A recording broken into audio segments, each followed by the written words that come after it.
Alrighty. Alrighty. 3, 2, 1. Hey guys, what's going on? And welcome to episode 296 of the KBMOD podcast. It is October 8th, 2017. And we are here with you again. We're in October. Second week of October. And the whole crew's here. I think you may have heard, Brandon, I'm flying blind on this, but I'm thinking that there may have been a little bit of a sound, an old school sound that will bring people back to the days of simpler times on the internet, I'm guessing. Yeah, it was just it's an audio trigger that for some people will be instantly recognizable, and for others they will wonder what it is. Like you wouldn't know what it is if you are of a certain age. Right. And so I wonder if KD knew what it was, but he wouldn't have heard it. Yeah, I did not hear it, but I can guarantee I already know what the service is, and I've not used it, so there's no way I know what the sound was. It's just it dominated the news this week, so it felt appropriate to go a little old school with this cast and sign in the way that the way that we used to back in the day. Absolutely. There's a lot of nostalgia around that sound. We're going to get into that a little bit later once we get into the news and talk about our good friend AOL Instant Messenger bidding us adieu. But we'll let's save the tears for a little bit later. Let's talk about how our week's been. How are all you guys doing this week? Any exciting developments before we get into what we've been eating and what we've been playing? What have you guys been doing? Katie, let's start with you. What have you been doing? You've been working. Man. You've been grinding. How's it going? Yeah, man, you search the bottomless barrel of notable things I've done this week and come up empty. No, it's just been same old week. Work is still. I feel like the more I'm struggling more at work, and I don't think it's like, maybe it's me just getting more upset by the little things. Maybe it's me just going insane, or maybe things are legitimately getting worse. But I mean, work is just getting a little, right now. There was one funny interaction. There was like a husband and wife that came in the store, and the husband was like she bought like movies for his wife, and she's like, "Oh, thank you, honey," and puts her head on his shoulder, and he goes, "Oh, it's no problem. You owe me a blowjob later."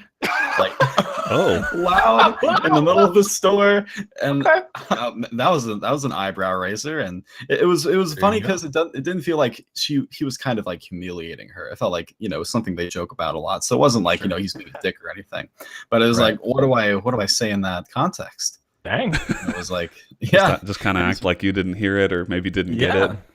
Yeah, just kind of. Should have jumped in and said, "What do I get later?" I said, like, it's a form of currency, so it's a form of payment. So, and he's walking away. I'm like, all right, have a good day. And he goes, "Trust me, I will." Dang. Oh, what a smooth operator. Yeah, he was. I mean, I guess you got to do something to keep it exciting after that long. Yeah, that's right. Great. Yeah, keep the excitement. Right. Yeah. Oh, that's good. All right. But yeah. So feeling a little burnt at work, but it sounds like you're getting these little tidbits of an incredible interaction with. It sounds like interactions like that. I mean, that'll carry you through the week. Yeah. Right. Yeah. I mean, I would say I'll definitely say the positive the positive interactions definitely come more than the negative ones. But when the negative ones happen. Oh no.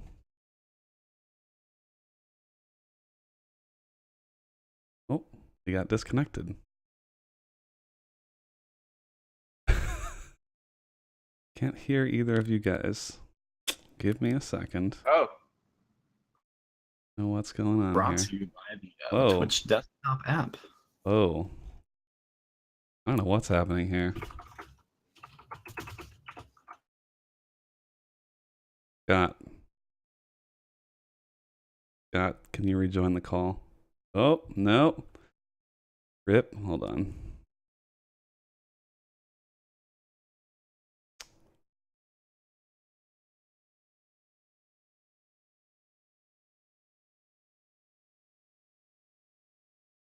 Give us a moment here. Technical difficulties.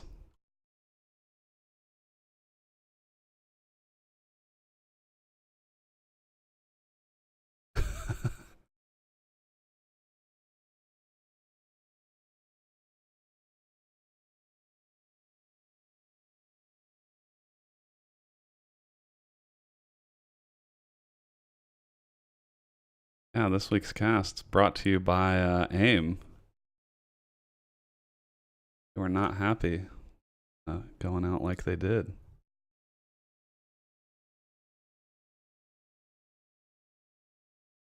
Apologies, friends. Give us a minute.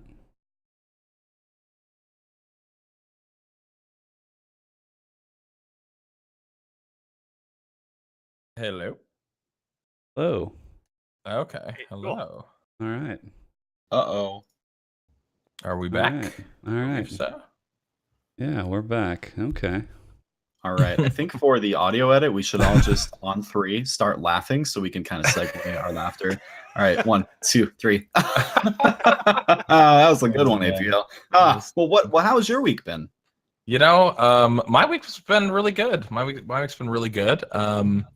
Nothing too crazy. A lot of football today. Celebrated my brother's birthday on Saturday, and this will kind of bleed a little bit into what I've been eating. But I went to this place he lives in Jersey, and there's a couple locations I think they have of this place. But we went to the Jersey location. It's called Destination Dog, and it's a hot dog and sausage place. It's not like a. It's not like I was wondering for a place. second if that was like what kind of establishment this was, and it could have gone either way. It could have. It's Destination not a kennel. Dogs. It's a hot dog and sausage place, and they have all kinds of crazy combinations and sausages and hot dogs. It's really, really good. But it was my second time there. And anyway, celebrated his birthday. I had the let me actually find the menu so I can tell you exactly what was on it. But that was a good time. I think there's one in Philadelphia as well too. But they have like all kinds of different sausage. You can get like kangaroo. You can get python sausage, snake sausage. But they also have like just a lot of like normal classic stuff too. But I got the they have a Vietnamese dog that is, let me read it to you. It's the Banh Mi Vietnam dog. It's Cantonese sausage with shaved foie gras, pickled vegetable, fresh jalapeno, sriracha mayo, and cilantro. Let me tell you, it was so good. Wow. And anyway, I actually put the menu in chat for people if you want to take a look. But Okay. this place is really good. It's actually really reasonably priced as well. They have really good. They also have this thing called a Dutch egg. I don't know if you ever heard of that before, but it's sausage that is wrapped around an egg that is then the sausage is then wrapped in or kind of dipped in like a breading and then deep fried. And so the idea is that the egg cooks just till it's the yolk is a little bit runny, and then you cut the egg down the middle, and the yolk is super runny with the sausage and like the breading on the outside. Oh, and that sounds so good. Like, yeah, they serve it with pickled or like these onions that I'm not sure exactly what they do with them. They're almost like pickled in texture, but they're really sweet. And then with some nice mustard and then pickles on the side. The Dutch egg was fantastic. Oh. So I'm looking it up now, and it's saying that like there's food and then also retro video games. Did you try any of those? Yes, they do. They have like an arcade area. They had Blitz. Ooh. They had what did they have? They had some. Oh, what else did they have? They had a Street DDR? Fighter machine. Did they have? I don't think they had DDR. I don't think they had DDR. Unfortunately, Worthless. It wasn't like a huge arcade area, but they had a few different machines. But yeah, that was really good. It was a good place. So again, I'm not generally someone that's like, I mean, like I like a hot dog on occasion, like everybody else. And also I'm someone too. You know how I like to preach, especially too when it comes to burgers. You don't want to go too over the top with toppings because you'll lose. A lot of times you'll lose like the whole substance of what you're trying to eat. You know, a burger that has like 15 things on it. I'm like, what am I even eating at this point? It's just a hodgepodge. This place does a good, I mean, I would say that they probably max out. Some of these have a little more than I would like on them, but they max out around like 4 or 5 toppings, usually including with like a sauce. So they kind of do it really right. And I haven't had a bad one yet from going. So some real good ones. Like, man, the Texas one is the Halamo, and it's wild boar sausage with pork belly, chicharrones, baconese, and scallions on it. Oh, so good. Fancy stuff. Yeah, it sounds really fancy, but it's really like when you go there, it's like the dogs are really modestly priced. It's not anything too crazy. That's what I like is a place that it seems like they have really nice ingredients, but it's not. Yeah. It's not like it's double the price of a hot dog you get somewhere else or something. Nope. Yeah, they're really reasonable, and they're like big dogs too. Like if you get one, it's you're gonna it's gonna fill up your mouth. Let me tell you, it's a big dog. So all that being said, I just want to thank you for because I'm definitely gonna be using the name, Python sausage, wild boar sausage. Those are great Steam names. Those are good Steam names, no question. Python sausage is amazing. Yeah. So anyway, did that on Saturday. Now that I'm back, it's funny. I'm really back into being back in the Philadelphia area. I was, growing up, I was a big sports fan, but when I migrated and moved out to LA for like 4 years, didn't follow sports and didn't care about anything happening on the West Coast. So now that I'm back and around family, it's like, football and baseball season, all that stuff is back. So the Eagles have been doing quite well this year, 34-7 against the Cardinals today. The Giants are 0-5. They lost today. The Cowboys, unfortunately, Brandon, we were talking about in the pre-show, we're beaten by Green Bay. So we're the top of the division, and it's a good time to be an Eagles fan right now. So I can't complain. So I shouldn't even say that out loud because I'm so superstitious, because I know next week we'll probably, who knows, Carson Wentz will go down and everything. It'll be like, you remember when you said it's a good time to be an Eagles fan? And I'll be like, why did I say that out loud? I'm an idiot. But pretty good week for me, all things considered. What about you, Yang? What have you been up to? So this past week at the museum, we were doing an exhibition changeover. So two of our collections change over with collections from other museums.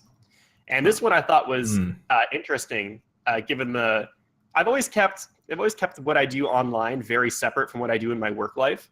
And now there seems to be this natural intersection between the two, because currently we are hosting an exhibition that's on the history of personal computers. Nice. And it's very interesting because this gentleman who's curated this collection has computers going all the way back to the early 1970s that are fully functional. He encourages people to use them, interact with them, and see what they feel like. And so he has like an Apple II. He has like original Atari consoles. He has like all of these wonderful like machines that are in perfect working condition. And so that's been something that's been occupying my time a lot. Probably not in the correct way at work. It's just I get distracted every time I go through that collection. But cool. I mean, it's wild, some of the things that he has in there. Like trying to think of consoles that he doesn't have as collection. I can only think of one, which is the Panasonic 3DO. Oh wow, the 3DO. Oh no. Yeah. But everything else I could possibly think of is part of that collection. He has like this old software library, like even things like he recreated a 1980s computer store, which of course we don't see anymore. Right. But even like I forgot all the little things, like even like looking at this huge shelf of PC game box art.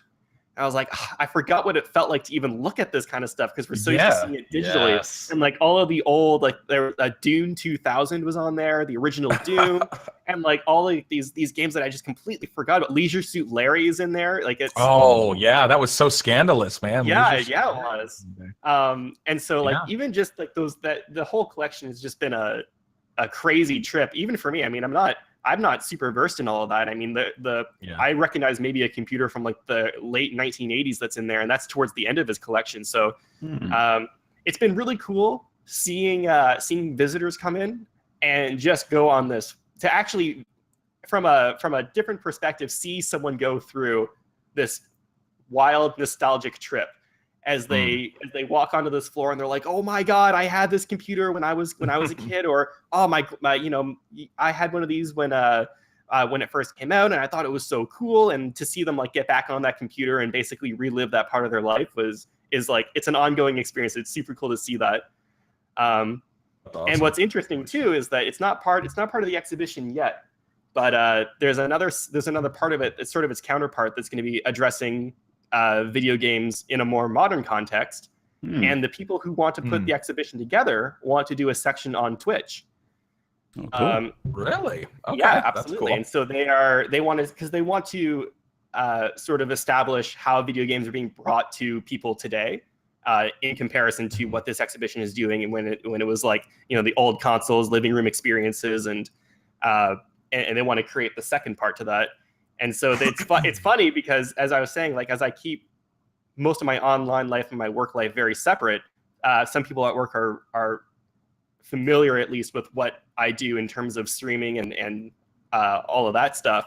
Yeah. And so now it's interesting because now our exhibitions team is asking me like, oh, what would be required for us to do like a live stream, and how does Twitch actually work? And like, so it's just an interesting intersection of like these two things that I've always kept separate. But I'm interested to see how that exhibition is gonna move forward. But you're that's the mostly what subject I'm doing matter expert now. Yeah, I was just gonna say. That's all the answers. So that's mostly what I've been doing. I've been busy with work and then getting distracted by this, maybe I think my favorite exhibition that we've had at the museum. And basically what an experience it is to just watch people go through this wild roller coaster nostalgic trip as they see all these old computers from earlier in their life. Yeah, that's awesome. I'm sure I would be exactly one of those people as well. The nostalgia would just overtake me. Like even just like you said, describe like seeing like when you went to a store or whatever, like it feels like 100. I mean, I know I haven't been alive 100 years, but it feels like a lifetime ago that you would go into a store and browse PC titles in the boxes. Like that you don't even do that. I mean, you might do that maybe at like a thrift store or something like that. But anything that you're going to browse now, if it is sold for PC, is it even a disc? It'll probably, you open it up and it will tell you to go to the website or something. I don't even think they do that anymore. I can't really think of many examples. Yeah. I'm trying to think if they even have PC games. It's all digital now, right? It's all Steam. It's all cards. And even console things. You go like I went and got what did this happen for? This happened with some PlayStation 4 game. I went and because I was like, man, I got to go to GameStop to get it. And people are like, why are you going to GameStop? Oh, you realize that you literally. Yeah, I know that will trigger you, Katie. But like you're literally going to go buy it. You're going to put the disc in, and then it's like you can just get the same experience from downloading it from the store. And I was like, well, I want the physical thing. I want to have the manual. And then I went and I got it and I unshrink wrapped it. And I was like, oh, they don't even make manuals anymore. It's literally just a fucking disc in a piece of plastic. It'll be the disc, and then the instructions, like the controls, will be on the back of the slip. Yep. It is. And then you put it in, and then it downloads a massive update anyway. And I'm like, what? I was like, and that was it. I was like, never again. Yeah. I'm like, why would I ever go get a physical copy of anything? Because you really don't need to anymore. So yeah, exactly. I'm totally with you. That's crazy. That's neat though, that it's intersecting Ying, I mean, oftentimes you're their expert. Yeah. I will say, like, if you're exclusively on console, I'll say, like, oftentimes, like, buying it physically, like, whether, being used, it'll be a lot cheaper. And then you have the option of, like, selling it once you're done with it, which you can't really do digitally. So, yeah, like, there's still that appeal. But, yeah, that's true. It's becoming less and less more, like, important with all the, like, day one updates, patches, like shipping unfinished games. Yeah, you're right. But listen, dude, have you seen this fucking Final Fantasy 12 the Zodiac Age physical? Look at this. Ooh, wait for it. Don't do it. Audio listeners, I just took off the sleeve for my edition. I gotta pick up my copy. It's definitely a lost art. Like when you would open like a new CD and see the like the inlet. Audio listeners, Katie is dropping game boxes all over his room. Katie now showing us the positive side of not having to keep a whole bunch of physical media in your house. It was my pop figures that just started falling. Sort of a caveat to that. Part of what they want to do for this Twitch section of the exhibition is they want to have some Twitch streams running live in the exhibition all the time. And the first thing they asked was, what about that guy that you like, that larger community that you're a part of? Do you think we could have his stream on? And it's a family museum. And oh my god! I'm so sorry, Scott. My actual answer was, oh my fuck, no. I'm so kidding. That's so much exposure for me. How could you? Come on, dude. How could you? Oh no, I totally understand. I wouldn't. I mean, I would hope that would be your only response. Like you don't want to lose your job over that. No, and I was saying things like, "Oh no, we got to find like the family friendly channels on Twitch. Like I'll plug like the Extra Life official channel and things like that because they actually have rules for how that runs." We're talking about complete. The only thing I could think of is mom and her 5 kids coming through the museum, and the first thing they hear is some of the discussions that you have on your stream. Yeah, there's no way.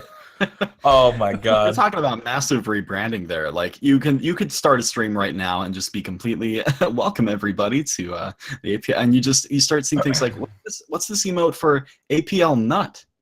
What's the meaning behind this picture? I was gonna say too, because first I chat. You know what, Ying, you could have told me and then let me prepare, and I would have just the days I'm on. I'm gonna be so PG, dude. We're gonna be so clean. I know there's actually 0 chance I could even sustain that, even for maybe like an hour. Yeah. Please play like a non-prime game of CS:GO, trying to be like PG. Like, oh, darn it! No, let me tell you how strict this is. They don't even want streams that have CS:GO. Oh my god! Oh yeah, that's crazy. Well, yeah. Good luck. Yeah. You gotta stream. Gotta hook you up with like Cook Serve Delicious or something like that, and you gotta not get frustrated. Right? Yeah. No, there's no chance. Okay. Well, that's hilarious. Though. That's great. That's great. Okay. SpongeBob. All right. Well, what about you, Brandon? How's your week going? It's going good. Pretty much same old thing. Nothing too crazy. Been working a lot this week, and then got to play some games this weekend. So nice. Can't complain. Had a nice chicken and rice dinner before the cast. So was that your own making, or was that from? Of course not. No, okay. Hillary made it. She made it in an instant pot, like the pressure cooker thing, which seems to make pretty good food. I don't know how to use it, but apparently it's easy.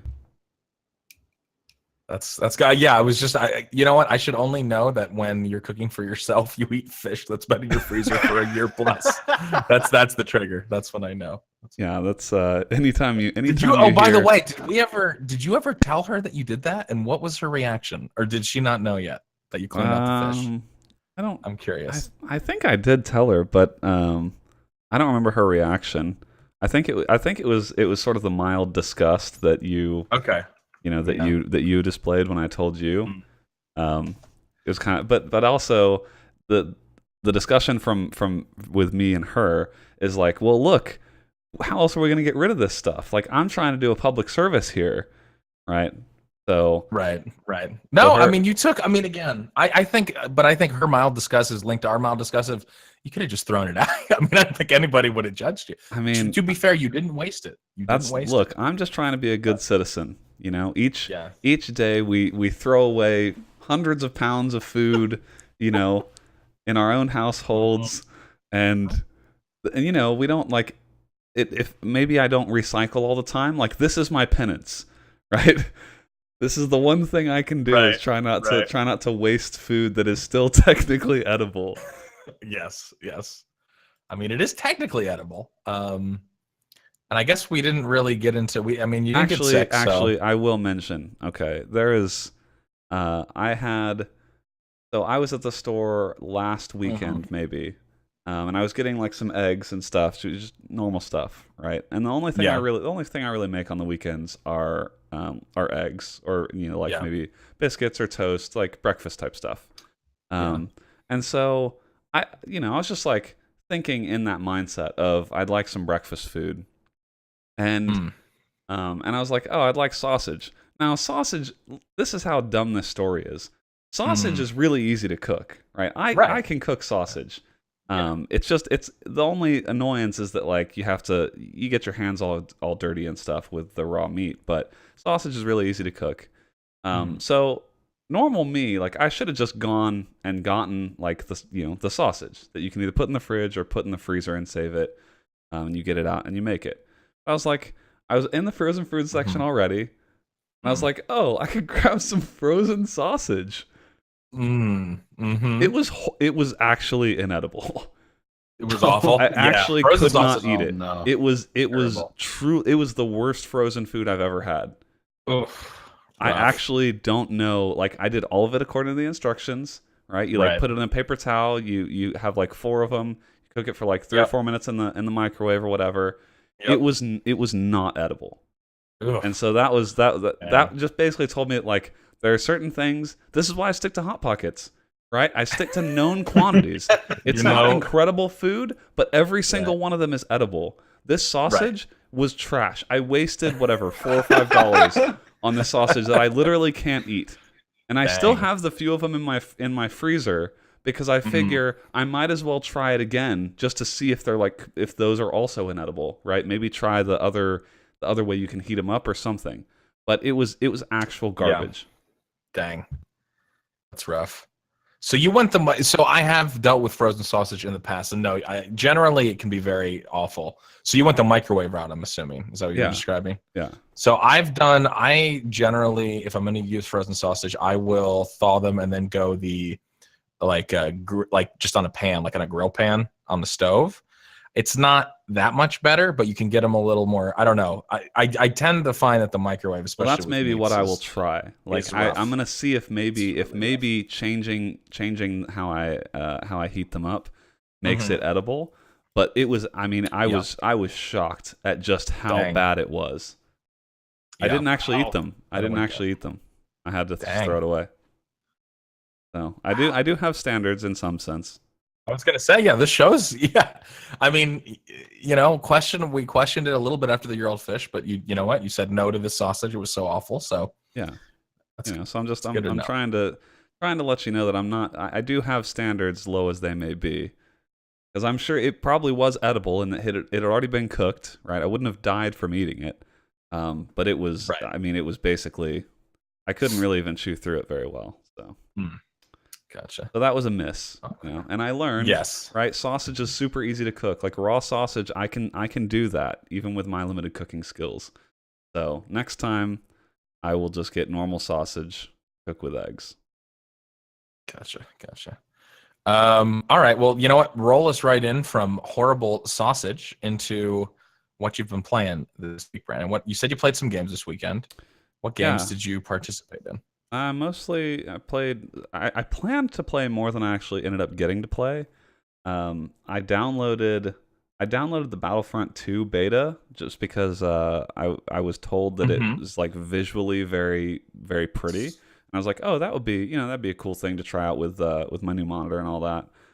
See how that looks, see how it runs. I'm not that interested in the game, but I thought I'd give it a shot, and so I downloaded it. It's like 22 gigs. And I haven't actually gotten a chance to play it. So maybe I'll try and play it after the cast or something. But I didn't get a chance to play that. I updated Battlefield 4 as well, since I had Origin open anyway. Why not just update Battlefield 4 so that I can continue probably not playing that again? But it is ready. Should I ever feel the need arise? But no, mostly I got back on the PUBG wagon this week and played quite a few duos with John last night. And I don't know what it is, if like people are getting better or we were getting matched in harder games, but we did not do as well as we normally do. So maybe it was just a fluke or something, but we had a few top 10 finishes, but nothing where we were super close to getting a win. It was like kind of a little bit of a dejecting night of PUBG, like when you don't even get close to a win. Yeah. Great sign. Yeah. So that it was not great, but I mean, I still had fun. We played like the fog map a couple times, and that's just that fog map is kind of fun because it completely changes the way you play. Like you're just like avoiding sniper rifles, which is such a weird feeling in that game. Yeah, compared to normal. Yeah, but then like also I guess toward the end that becomes annoying because you can end up dying to someone that you can't even see. So played a little bit of that, but not a whole lot else this week. I wanted to return to Pyre and play a little more of that, but again, I just didn't really find the time with other stuff going on. So maybe this next week I'll back into it. Gotcha. Okay. All right. What about you, Katie? What did you play? What did you play this week? I see you tweaking your beard over there. You got some thoughts? Whatever is on here. No, it just I played some good stuff this week. I continued Hob for a little bit. Still haven't finished that game yet, but it's definitely been getting better. It's just still getting soured by reaching the end of areas, and then things will happen. But you'll expect something like a boss fight, but then just there's no payoff. But other than that, it's really not like as big of a problem as it sounds. But it's still been a really fun game, but still not that polished. What I did start that I put a lot of time into so far. I haven't had a lot of free time, but I'm like 7 hours into. But A Hat in Time came out, and I picked that up immediately. and that game has been so goddamn good so far. It's been in development forever, and it's really showing off. It feels like you're playing like something like you think about a Mario equivalent, like a 3D Mario equivalent on PC. That doesn't really exist, But Hat in Time is finally out. And it feels like you're jumping straight back. It's the vibes you get from like something like Mario Sunshine are so strong here, or like visually, it just looks a lot like Wind Waker. It's such a really polished game, and a lot of the levels bring like it follows the same kind of structure where your main hub is like your ship, and you're kind of like sort of shipwrecked, and you need to find the equivalent of power stars to power your ship or whatever. And so you're unlocking new levels that way. There are only 5 worlds, but there are like different things you can do in each world. And each level turns out like you'll explore some of the same areas, but they turn out to be like completely different. And some levels, they go by so quickly, but so much effort and polish and budget has been put into this game where you really wouldn't think it's an indie title from playing it. Like I just recently got to the 4th level in the game, and I'm not going to spoil it, but that was just, I streamed it today. So, if you want to see the VOD, you can see my reaction, not an advertisement, hashtag. No, but it was just, it was jaw dropping what happened in that game. And it's just the beautifully, atmospherically wonderful. And it's got a lot of really cool options like speedrun mode, and like a mode where it won't save your game. Just if you're, going to be resetting a lot, so you don't have to go back and delete your save. And like just from the start of the game, it won't factor in like load times or anything, but they'll just be like a counter at the top telling you how well they're doing. And it's only been a few days, and they're already, it's looking like the speed run is going to be, they can definitely push it. Right now, I think it's like an hour and 10 minutes, but they can definitely push it under an hour from looking at. So I'm excited to get into it that way. It's been a really fun and like just really enjoyable game. Like really the only thing I can think of that I'm not ecstatic about is like some of the voice acting in the game is just, indie game voice acting, if you know what I mean. It's not the best, but there's actually an upgrade you can get really early on that will, one, you can either just, go in the options and mute all of the dialogue from characters if you don't want to hear the voices. But you can also unlock something where it will change everyone's voices to like mumble speech, like from Banjo-Kazooie. So instead of talking, it'll just go, and it's like the same voice actor. It's just incredible. I'm really like wanting to unlock. I haven't unlocked it yet because I'll be getting other upgrades, but it's not cheap, but it looks really cool. And how much is that game? It's 30. It's okay. That's nice. $30. And from what I've played so far, there's just a really big amount of content. There are like secret levels to find. Tons of secrets everywhere and little like different costumes to unlock, different like hats, whatever. But it's been a really fun game, and I really highly recommend it for anybody looking for if you want to play another like a Mario equivalent. That's not Mario, or that's if cool. Maybe Ukulele kind of soured you with its apparently not being very good, then Hat in Time, I'm sure like people will fall in love with it. But what's really sad is, are you playing it with? Are you playing? I'm using an Xbox. Xbox One controller, which has been pretty great. Some people are using the GameCube controller, but one of the like main moves in the game is this dive that's on the right trigger, which like doesn't really work well on a GameCube controller because like the travel time on it. But and what's another thing? Some levels just don't work as well as others. Like sometimes, like there are obvious standout levels, but what really sucks the most about this is that given its time of release so close to Cuphead, no one is talking about this game. It really kind of sucks that this game isn't really getting the attention it so much deserves, because they've been working on this game for so long, and it's such an amazing game. I just really wish people would more people knew about it. But I feel like once it's only on PC now, but it's coming to PS4 and Xbox One.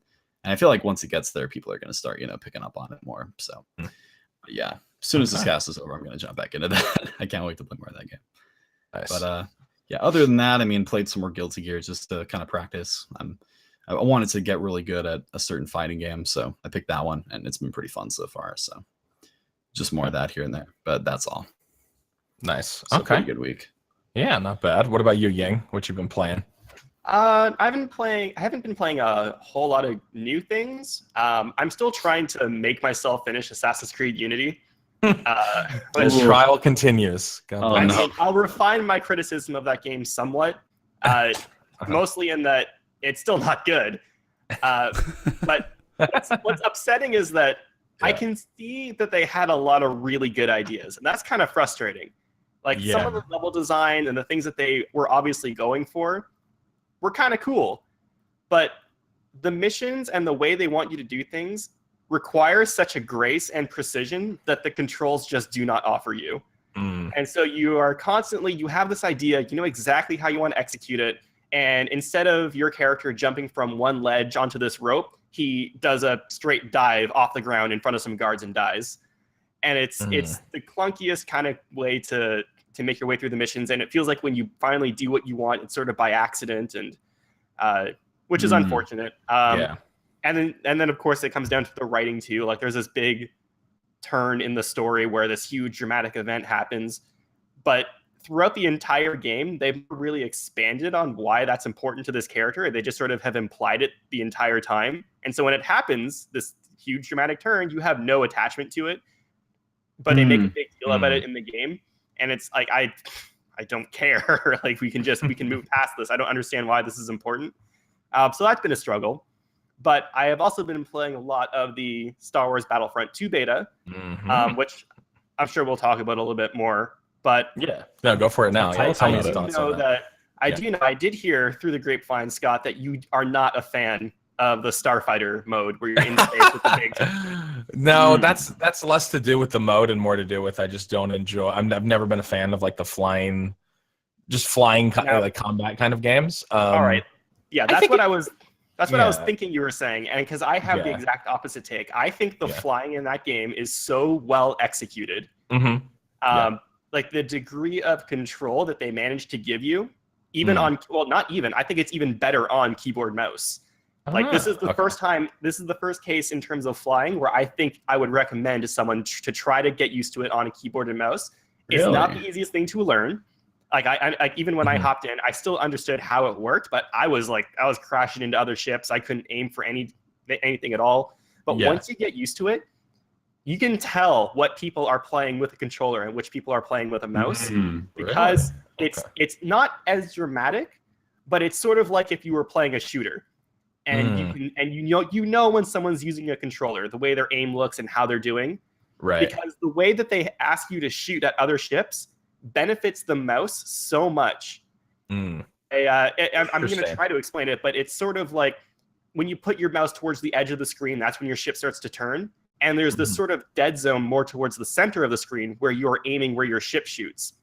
And that center zone with a mouse, you can hit people so easily. So much more precise than it's like a first-person shooter. You're just controlling a crosshair in the center. Right. And then when you turn towards this, when you push your mouse towards the edge of the screen, it's sort of like it's like the way you scroll in a real-time strategy kind of game, where if you keep your mouse towards the edge, your ship keeps turning, and the moment your mouse comes off the edge of the screen, it will stop turning. And so unlike other games where you have to constantly feed your mouse off to the left in order to keep turning, you can just hold your mouse to the left and you'll continue to turn. And so I think that's why it benefits the mouse so much. And then when you get towards the center, you can out-aim basically anyone because you're using a mouse. Right. That's interesting take, yeah. And that's so, actually really interesting. I tried to, so I had because I didn't leave enough time because I was just like, well, this mode's not going to be something I play. But so I didn't really give enough time to like really test the controls with a mouse. But that actually makes a lot of sense now hearing you describe it like that. Yeah, because like I know the biggest issue when you're just flying, the controller I'm sure feels great. But the moment you have to shoot and aim your crosshair towards that center of the screen, because you can move in a certain area towards the center where you're shooting, you're at such a disadvantage when you're using a controller, just like you would be if you're at any first-person shooter. But aside from that, even the way that they let you do barrel rolls and the way that you can maneuver your ship, I think is so well executed. I think it's the best feeling flying mechanic that I've ever felt in a game, just by the degree of precision that they're offering you. Like there's even a setting in the option that's called advanced flight mode, where you can make your ship do not a barrel roll, but you can sort of pivot the axis of your ship, and it won't automatically level it out to the horizon afterwards. So you can fly at all kinds of weird, crazy angles, and it takes a lot of getting used to. I think the first time you try it, it's going to feel awful. Like I tried to make a couple of other people get used to the keyboard mouse, and they just couldn't do it. But I think once you get used to it, it is wonderful. I think that's mostly been. I've been playing a little bit of Warface, the free-to-play shooter. Yes, we have. Hell yeah. And not much luck. And the game itself, I think, is competent. Yeah. The player base is not. No, they are not competent at all. And I don't mean that in the sense that. I don't mean that in the sense that there is not players. You can find a game pretty easily in Warface. Yeah. But you can tell that this player base is pretty casual when it comes to shooting games. Oh, absolutely. And it's to a point where in some lobbies, it's not fun because you're the only one dropping 40 to 50 plus kills, and you're just getting shouted at in Spanish about cheating. Lots of Spanish. There must be a very large Spanish-speaking player base. I don't know what country that may be from, whether it's across the ocean or further down south, but regardless, it seems to have a very large Spanish population. I am expanding my knowledge of that language as a result. Absolutely. But it's interesting. It's at least interesting because it's been a long time since I played a game that really survives off of microtransactions. So to hop into a lobby and to feel like I'm pretty decked out, because like the guns in that game are very accessible. You can get yourself some very good gear pretty early on. It's not really a grind fest, I'd say. No. But to hop into a lobby and you feel like you have some good equipment, and next to you is some guy in like weird gold-plated armor with this fancy banner and this gun that looks like it's from space. Yeah. But what's good about that, to their credit, that guy with the space gun you can still easily beat him. Absolutely. Like if you're moderately competent, you can just use the free currency and just use the stuff that you can buy with that. And sure, there's some guns that are a little bit better, but up against the average player base, like you said, Ying, you're going to shred them. It doesn't you're not really going to get outshot by too much. Yeah, I think the game is very fair to people who actually want to just play free. You'll just the balance is good because if you want to maintain the gear that you actually like using, you will have to play every day at least. Right. But it's not at all unachievable. Like if you log like an hour or two in that game every day, you'll be fine. Yeah. I've already fallen off of it though because it's just not for me. But as far as a free-to-play shooter goes, I do think it is quite competent. But that's mostly what I've been playing this week. Gotcha. Yeah. All right. Well, I'll go too. Yeah. I played Warface with you. The main issues I was having with Warface was we were having issues getting we couldn't get everybody in the same party at the same time. So that was annoying. So we're having some lobby issues, and the thing that kills me about Warface is like the actual game mechanics are good. The game runs really well. But there's also like, depending on the mode that you play, there's just they basically just make these kill box maps. Like TDM is essentially, there's not really much to it. It's just like, imagine playing on a slightly larger shipment.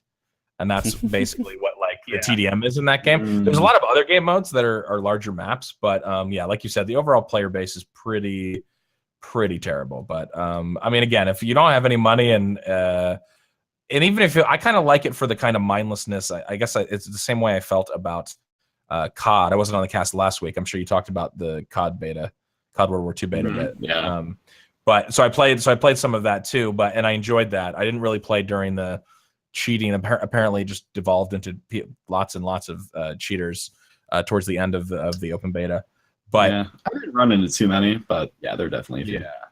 But for the same reason I enjoy that mindlessness of just kind of running around and killing people. I kind of like Warface for the same thing. And it's free too. And like you said, and even I purchased in Warface, I purchased the little XP boost thing. It's like $2 or $3. You get a certain amount of points, and then you can keep buying the XP boost for multiple days. And you basically will level up I don't know, maybe 50% faster, 60% faster, and constantly getting currency. There's this boost that gives you more money, more XP, more whatever. I don't know. There's 50 different little currency things I feel like in that game at the bottom. But you basically earn all that stuff way faster if you spend a few bucks. So it's again, if it's a free to play game, I think people look at that and they go, "Oh, it's free to play. I should never have to spend money." I think that's a totally it's no, they literally make their money from microtransactions. So if you spend a few bucks to level up faster, it's I don't understand what the issue is with that. Yeah. But no, I do think it's competent. I'm with you. But yeah, definitely player base questionable. Yeah, to clarify, it's not questionable in terms of numeric, like it's the actual numbers of people playing is just fine. Oh yeah, there's a lot. You can get games. It's just there's also this thing where when you're playing it and there's a rookie lobby and professional lobby, and so if you're under 13, you're in the rookie lobby, and as soon as you hit 13, it puts you in with the pros. Let me tell you, they're really pros, as Youngity can attest. But if you're trying to play with newer accounts, you can't play with them until they're level 13. So that's also, I don't know, I guess there's maybe some method to the madness. They figure that they don't want, I think it's probably an attempt to stop people from shredding like once you get to 13, but then once you get into 13, it's like the same thing. People are still terrible. So it doesn't really serve its purpose. I guess that's more the player base than what they're trying to do. But beyond that, echo your thoughts on Battlefront 2 beta. On the other modes too, I mean, I did the Starfighter mode was fine. I think it's actually really cool. Just not my cup of tea. I don't enjoy playing those modes in general, but I kind of had a back and forth on Battlefront. First of all, it's Brandon, it's one of the most beautiful games I've ever seen, and that's the one thing when you play it, it is stunning. Like, it's one of those games that literally I don't blame the normies, quote unquote, who like see this advertised on TV and go, I just want to run around and I'll die over and over if I can just play Star Wars, because it's that beautiful. Like, it's breathtaking. So, and I'm on a 970 and the game runs, and it's also so well optimized. I didn't have any issues. It runs so well. It looks amazing. The modes that they gave us and stuff like that are really competent and fun. I didn't play the first game, so it's hard for me to like what they did with the heroes this time is basically you earn a certain amount of points throughout the game that tally up as a total, and then you can spend your points on different things like a better battle droid, or like once you hit 5,000 you can buy all stuff like that. So it basically, I think in the first game, right, they were just drops, or they were random. I don't know. It was a drop. Yeah.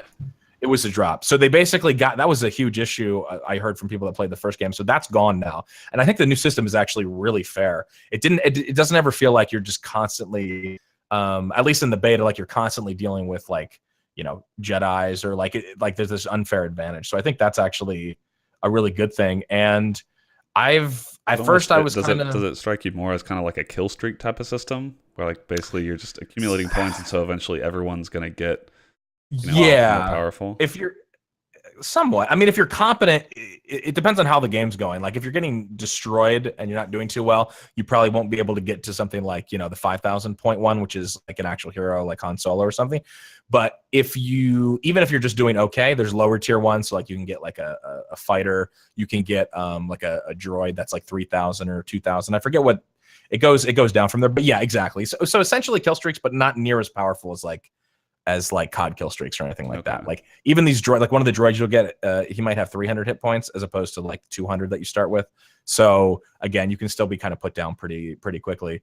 And I think even with like, depending on how you play, like a Jedi or Han Solo, like you can get if you get focus fired and don't get out of there, you can absolutely be killed super fast by a team that's competent, and that's good.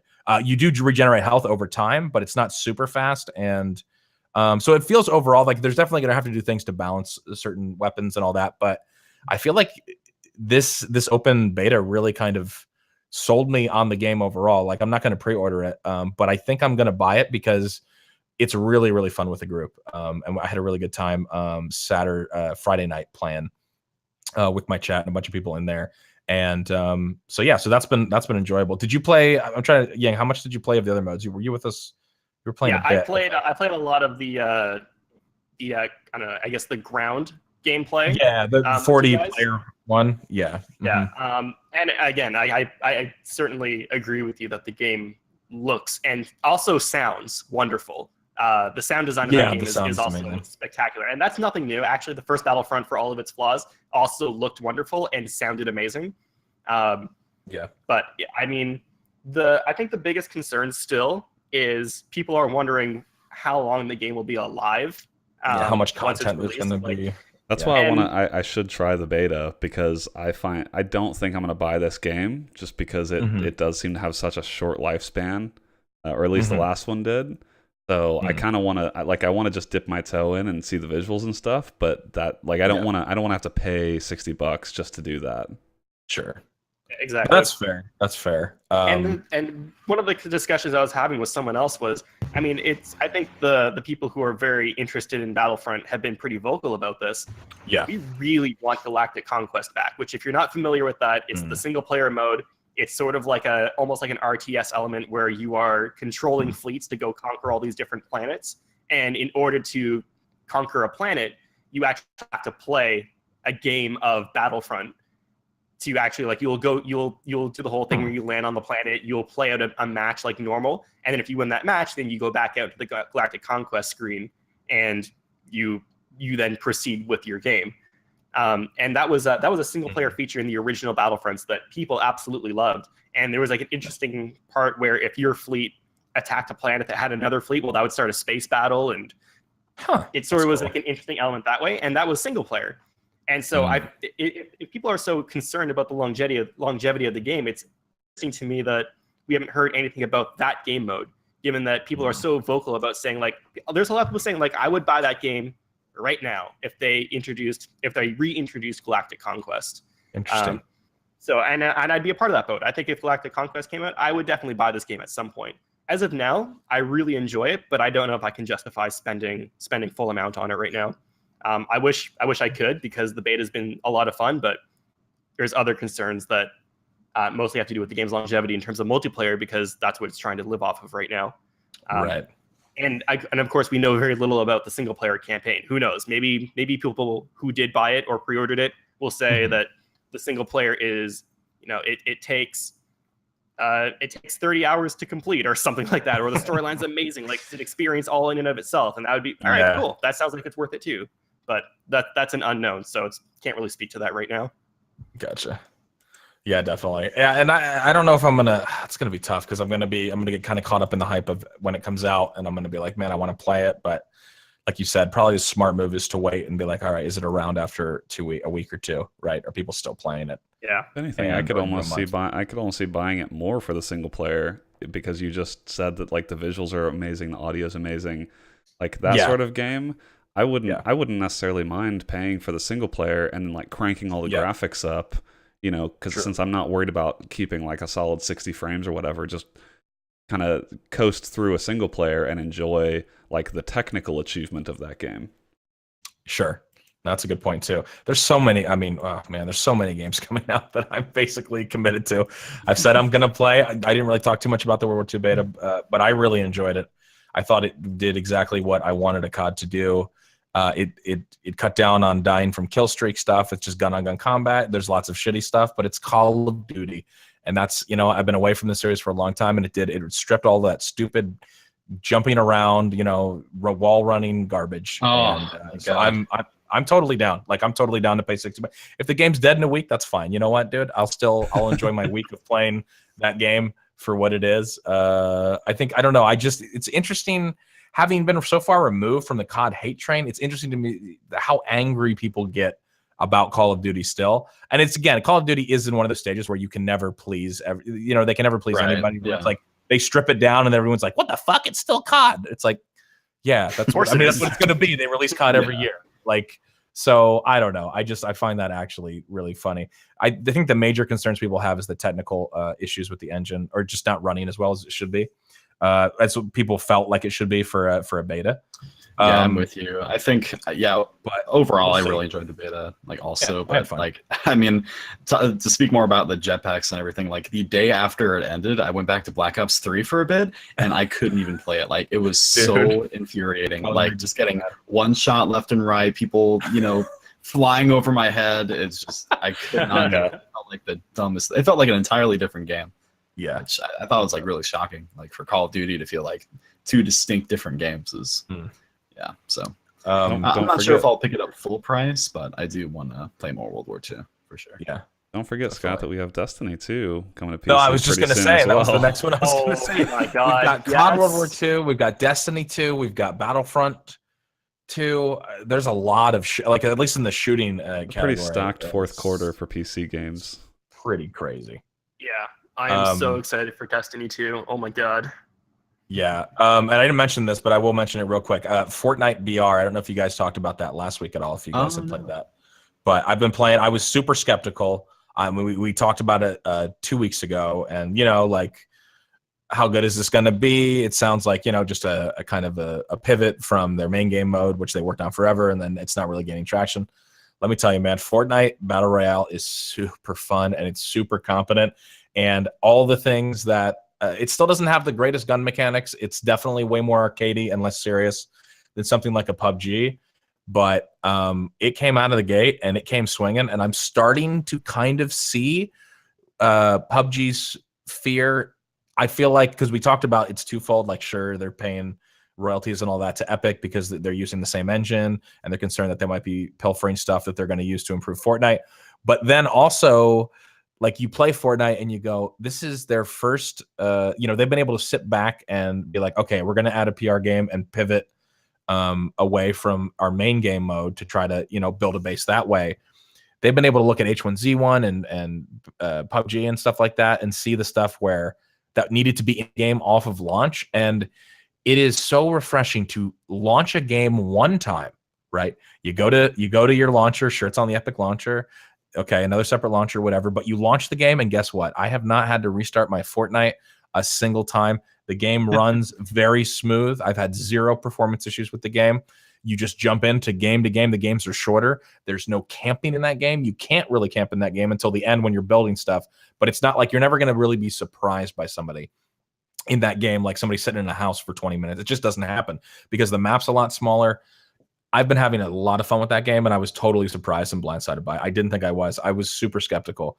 So I really recommend, if you want to switch up from the more seriousness of PUBG, like you should try Fortnite BR. It's really, really fun. And like the building elements and all that stuff that would seem really stupid and not fun are actually really, you can get pretty tactical towards the end, like building up somewhat of a base and getting elevations to like find the last couple people, building stuff on the fly to run away for cover.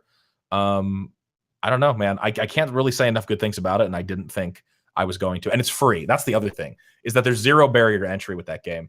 And it hits so many of the things that these other BR games cannot fucking get right. So I definitely think, even if you're skeptical, you should try it out. I think people are turned off by how cartoony, it looks. Mm-hmm. Like, I saw a lot of people come in my chat saying like, oh, I just can't get into this. It's too cartoony. It's like, just play it. Like, actually try it. And that doesn't really become an issue. So anyway, that was another thing. I hear that you like it so much. I wouldn't have thought that would be like a game that was up your alley. But I not at all. After hearing you say that, I kind of want to give it a try. You definitely should. Yeah, right now, Roger's pointing out, apparently there's a pretty bad hacker problem that they're trying to deal with. So maybe once they deal with that, check it back out. But I'm just as surprised as you, but really fun. So I think that's quite a bit of variety. But I think that's the main stuff that I'm playing. I miss not being able to load textures, so I'm going back to PUBG. Yeah, I was just gonna say, right? Back to PUBG you go. Those sound like some personal issues. Yeah, that is basically on my end. I know I don't hear too many people about having the issues that I have, so that's probably not fair. Yeah, I think it all came down to, you just needed to get an SSD and install the game on there, and your problems. That's really what it comes down to. Yeah, I've got Fortnite installed, but I have not played it. I really need to get around to it. Yeah, it's definitely good time. Definitely with the group too. And they got squads and all that. So let's keep the variety going with an article on KBMOD this week. We have a game that we talked about in the new releases a little while back. But Sura6 reviewed Ruiner for us. That new game that just came out pretty recently. He did a video of it, a little quick review with some gameplay. Game looks really neat, so definitely check out that review. Obviously, it's on kbmod.com. That's the only article from this week, but it's a good one. So check out that video, and get yourself educated on Ruiner. It's interesting, Brandon. Ruiner is a brutal cyberpunk shooter, and the word brutal could not more aptly describe what my heart feels as we talk about this first story in news. The biggest news story of the week, really. Absolutely. Guys, AOL Instant Messenger, as I'm sure you've heard, and if you haven't heard, you've been living under a rock. AIM is shutting down after 20 years of service. And I think, again, for the older crowd in here, I would say, I don't know, for the age range, I guess, I don't know. Katie, how old are you? You're 21? You're 21, right? So you're muted. Sorry, 21. Mike was muted. Yep. You're 21, and Katie was saying he doesn't really remember too much. I'm 30. So this Brandon, is you this kind of is what, not what even this doesn't cover the entire range of millennial age. Not the total. This is like higher sort of the latter half of millennials. I think will understand this.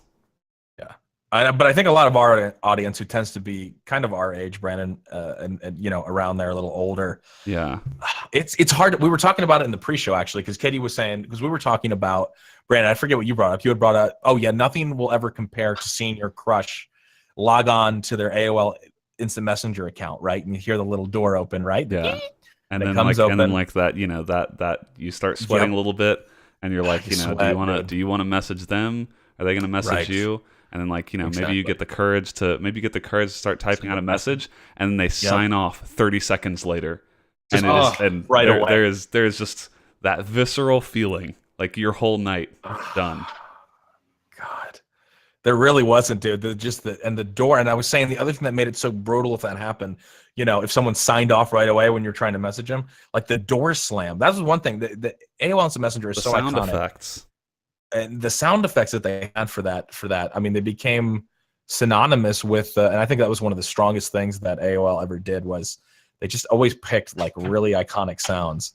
And you absolutely remember that one time that you left your speakers on like super loud or something, and then all of a sudden someone signs into AIM or signs out, and and like it just scares everyone in the house.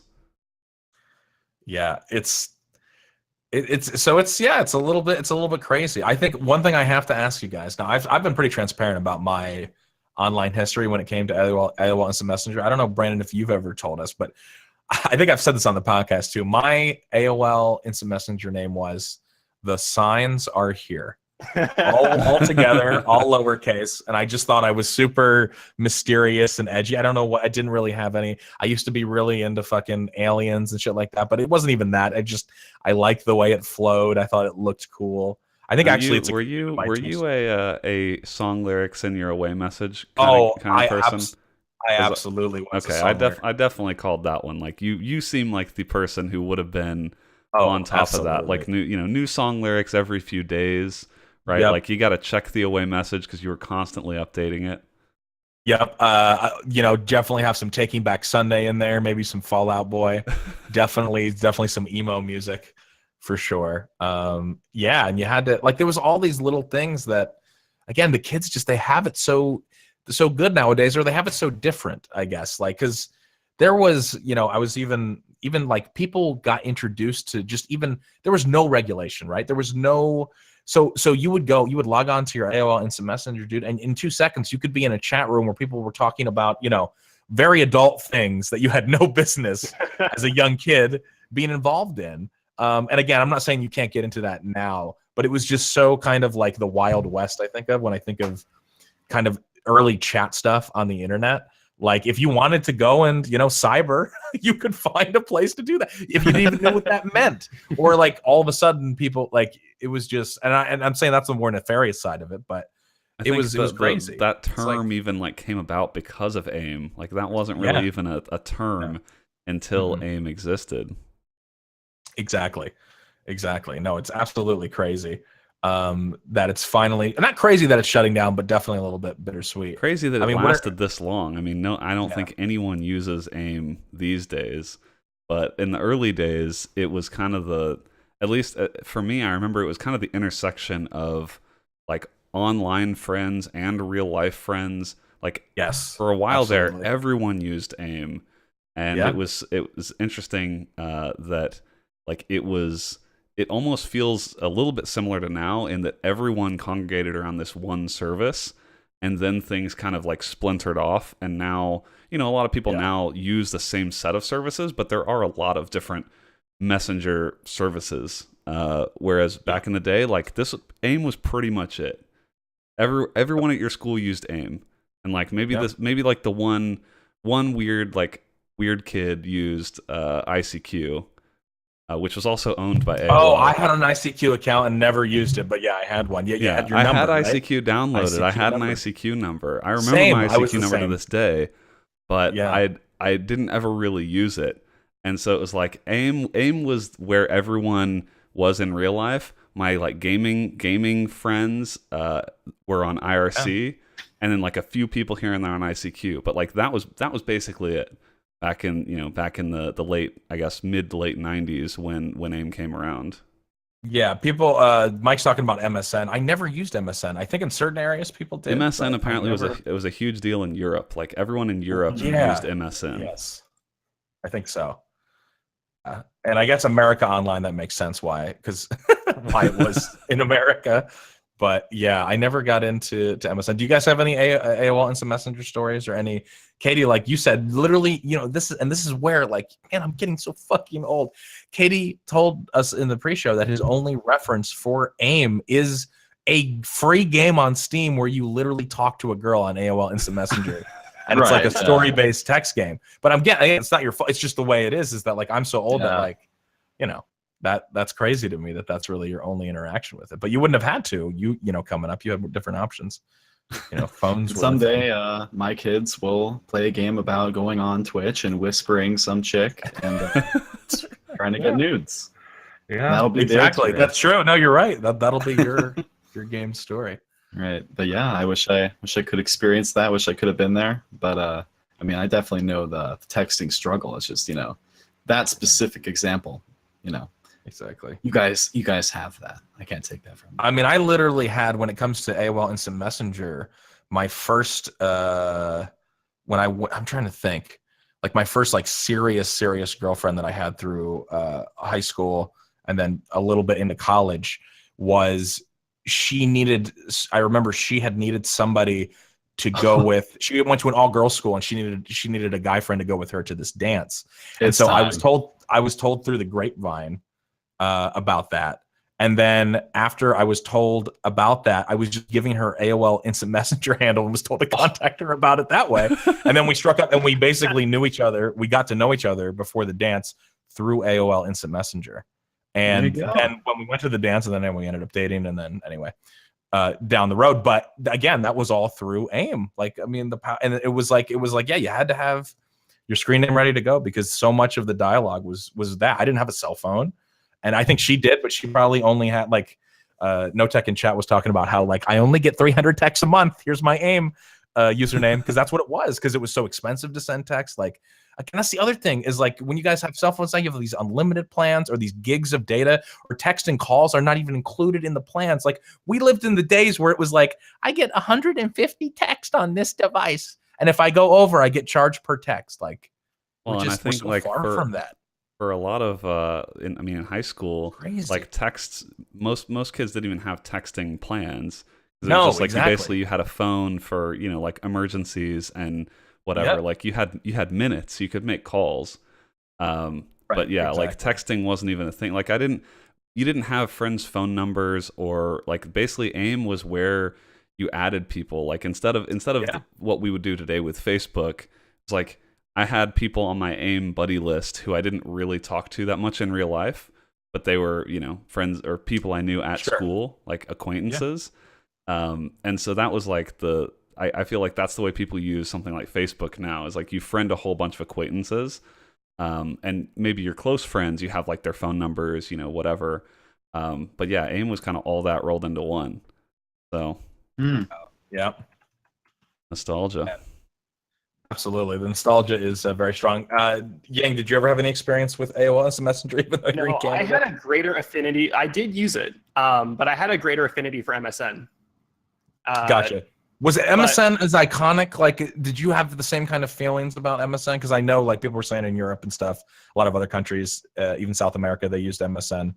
Like, I don't have really any reference for it. Like, was there the same kind of sound? You still get the same feeling. Like, you get the little notification on your desktop when that person logs in, and then minutes later, they appear offline, or you think they appear offline. Right. Okay. And then, so similar feeling. Yeah, you still get all the same kinds of things. So I certainly relate to the idea of AOL shutting down and that going away. But my friends and I, we all used MSN Messenger. And again, similar to what I almost forgot that this happened, but the stereotype today is, you know, you get a girl's phone number. I remember in high school getting a girl's MSN handle. And there you go. Telling me you can add them on MSN, and I was like, same yes. thing. Exactly. No, sure. Yeah. That was the currency, man. Before the digits and everyone had cell phones running around. Yeah, dude. So it's definitely, I mean, like you said, Brandon, it's bittersweet. I guess I said, like, I can't believe it's shutting down, but you're right. You said it better. I can't believe it lasted this long. Is definitely a better, because I mean, you know, it kind of bums me out. I think it shuts down December 15th. I should do a stream where I log into my AOL Instant Messenger account and I should see what the hell is happening. Like, what is even there? What can I do? Can I just join random chat rooms? See who is on your buddy list. And yeah, like, is and anybody like talk signed about on? Yeah, see if anyone's signed on, and like see who is really actually who's still there, like see how many of the names you recognize and like why they're on your buddy list. God, I would have so many like nostalgia trips of like people I haven't thought about in like probably 10 or 15 years and be like, oh my God, I wonder whatever happened to them. Yeah, for sure. Crazy. But yeah, it's interesting because it was always free. So I mean, I'm surprised that it lasted as long as it did, because I don't think it ever really made AOL any money, and it hasn't been. I don't think it's been widely used since probably like the maybe late 2000s. I feel like I was still using AIM probably a bit in college, not a ton, but but like in the past, I would say 5 years or so. I mean, no one uses AIM anymore. No, absolutely not. I was just thinking, man, if I had just been a little bit like it would be hilarious to make a business card with all the outdated messaging apps. Like, can you imagine? I'd make 2 copies of your business card. So like one of them I have that's legit, that has like, you know, all like up to date information with my contact email and all that. But then another one with my AIM screen name, my your ICQ number, my ICQ number. What else? Like an MSN. Anything else that like my your server CS, for your CS Clans IRC channel on Games my IRC channel that they can join and see how many people you would catch that way. God, that would be cool. But yeah, whatever. But I think I think December 15th is when the servers, if I remember the article, are shutting down. So guys, if you want to get your last bits of nostalgia, you know, and you want to hear the sounds, I mean, I'm sure the sounds will be preserved forever. You can find them on, but you know, I also wonder if it's going to be something like, you know, when an MMO dies and everyone logs into the server on the last day and they have like a whole, if there's going to be a massive influx of people for the nostalgia factor logging in to their AIM accounts. Probably not, because no one remembers their old password for their AIM account. I'm gonna have to remember mine. I don't even know. I don't see myself making a new account for AIM before it's over. It's nothing really to experience. Yeah. Just for us old fogies, but well, there you go. So pour one out for AOL Instant Messenger. I'd say 20 years, like you said, is it's a pretty good run. That's a long time. Yeah. And this is just the sort of thing that happens as you get older. Like things will just start shutting down that you took for granted earlier in your life. Yeah, absolutely, man. All right, try not to have a crisis. Let's move on here. I'm already feeling very old, but. You know what? Let's talk about the game that we can't go a podcast without talking about, and that is, of course, the number 1 game in the world. Guess what's not number 1 down? battle royale game in the world. Guess what is not getting shut down? Exactly, Brandon. PUBG. Okay, but so I will bear to say before we talk about this negative angle of PUBG, the positive angle, Brandon, you were just looking at the stats before we got on the camera. Because every week they seem to hit a new high, and sure enough. Right. They've hit a high of almost 2 million concurrent users on Steam, which is wild. Crazy. Like the fact that just a few weeks ago we're talking about like, oh, you know, 1.3 million, they beat out Dota. 1.9. I mean, this is completely unprecedented territory for any game on Steam. So I mean, it's not even news anymore. But it's kind of crazy that they have almost hit 2 million concurrent, and I imagine at some point they probably will, because that was just like a day or two ago that they hit their new high. But not everything is roses. No, not everything is roses. Not at all. Brandon, you know why it's not roses? Because you know what? In China, which again, just a moderately large population of, the Chinese. There's a few people living in China. A few people playing games. A few people playing games, and they're not. The people in China are not too happy, and the reason that they're not very happy is because if you're a Chinese player, they've been basically unable to play the game at a decent level. There's lots of lag affected local servers in China, like that make the experience awful, and then therefore they're forced to join European or North American games, which obviously isn't ideal. And so you'd say, okay, whatever, like that could maybe get a surplus of negative reviews, because that's kind of what this article is about. There was basically 10,000 negative reviews posted on the PUBG Steam page, basically in a day. This is early last week, but there was an influx of 10,000 negative reviews, and basically Chinese players noticed and reported that there was in-game advertising going on in the game itself, like in the client, for an accelerator VPN service that was promising to boost people's connections to international servers. So imagine, again, like put yourself into the Chinese player's shoes, all right? You bought this game for $30 or whatever the equivalent is, how many yen, and probably 60 million yen or something, and you're sitting there. And yen is the Japanese currency. Oh, I said Japanese. What is it in China? Won. It's what is it? One. Okay. One. Okay. Because China's number one, right? Yeah. Okay, sure. Yeah, that's fine. We'll go with that. Wow. Come on. Whatever. Did you do that on purpose? Like that was actually a very relevant joke. What? No, it absolutely was. I mean, it just was handed to me by Yingity, even though it happens to be true. All right, I'll take that one. But yes, China number one, and for more reasons than one. Okay, I'm gonna stop. I can't stop. Jesus. But imagine that you're dealing with that horrible lag issue. You can't play the game, and then you get on, and that there's actually like ad space seemingly sold to these companies that are going to advertise, these third-party services that allow you to play the game better.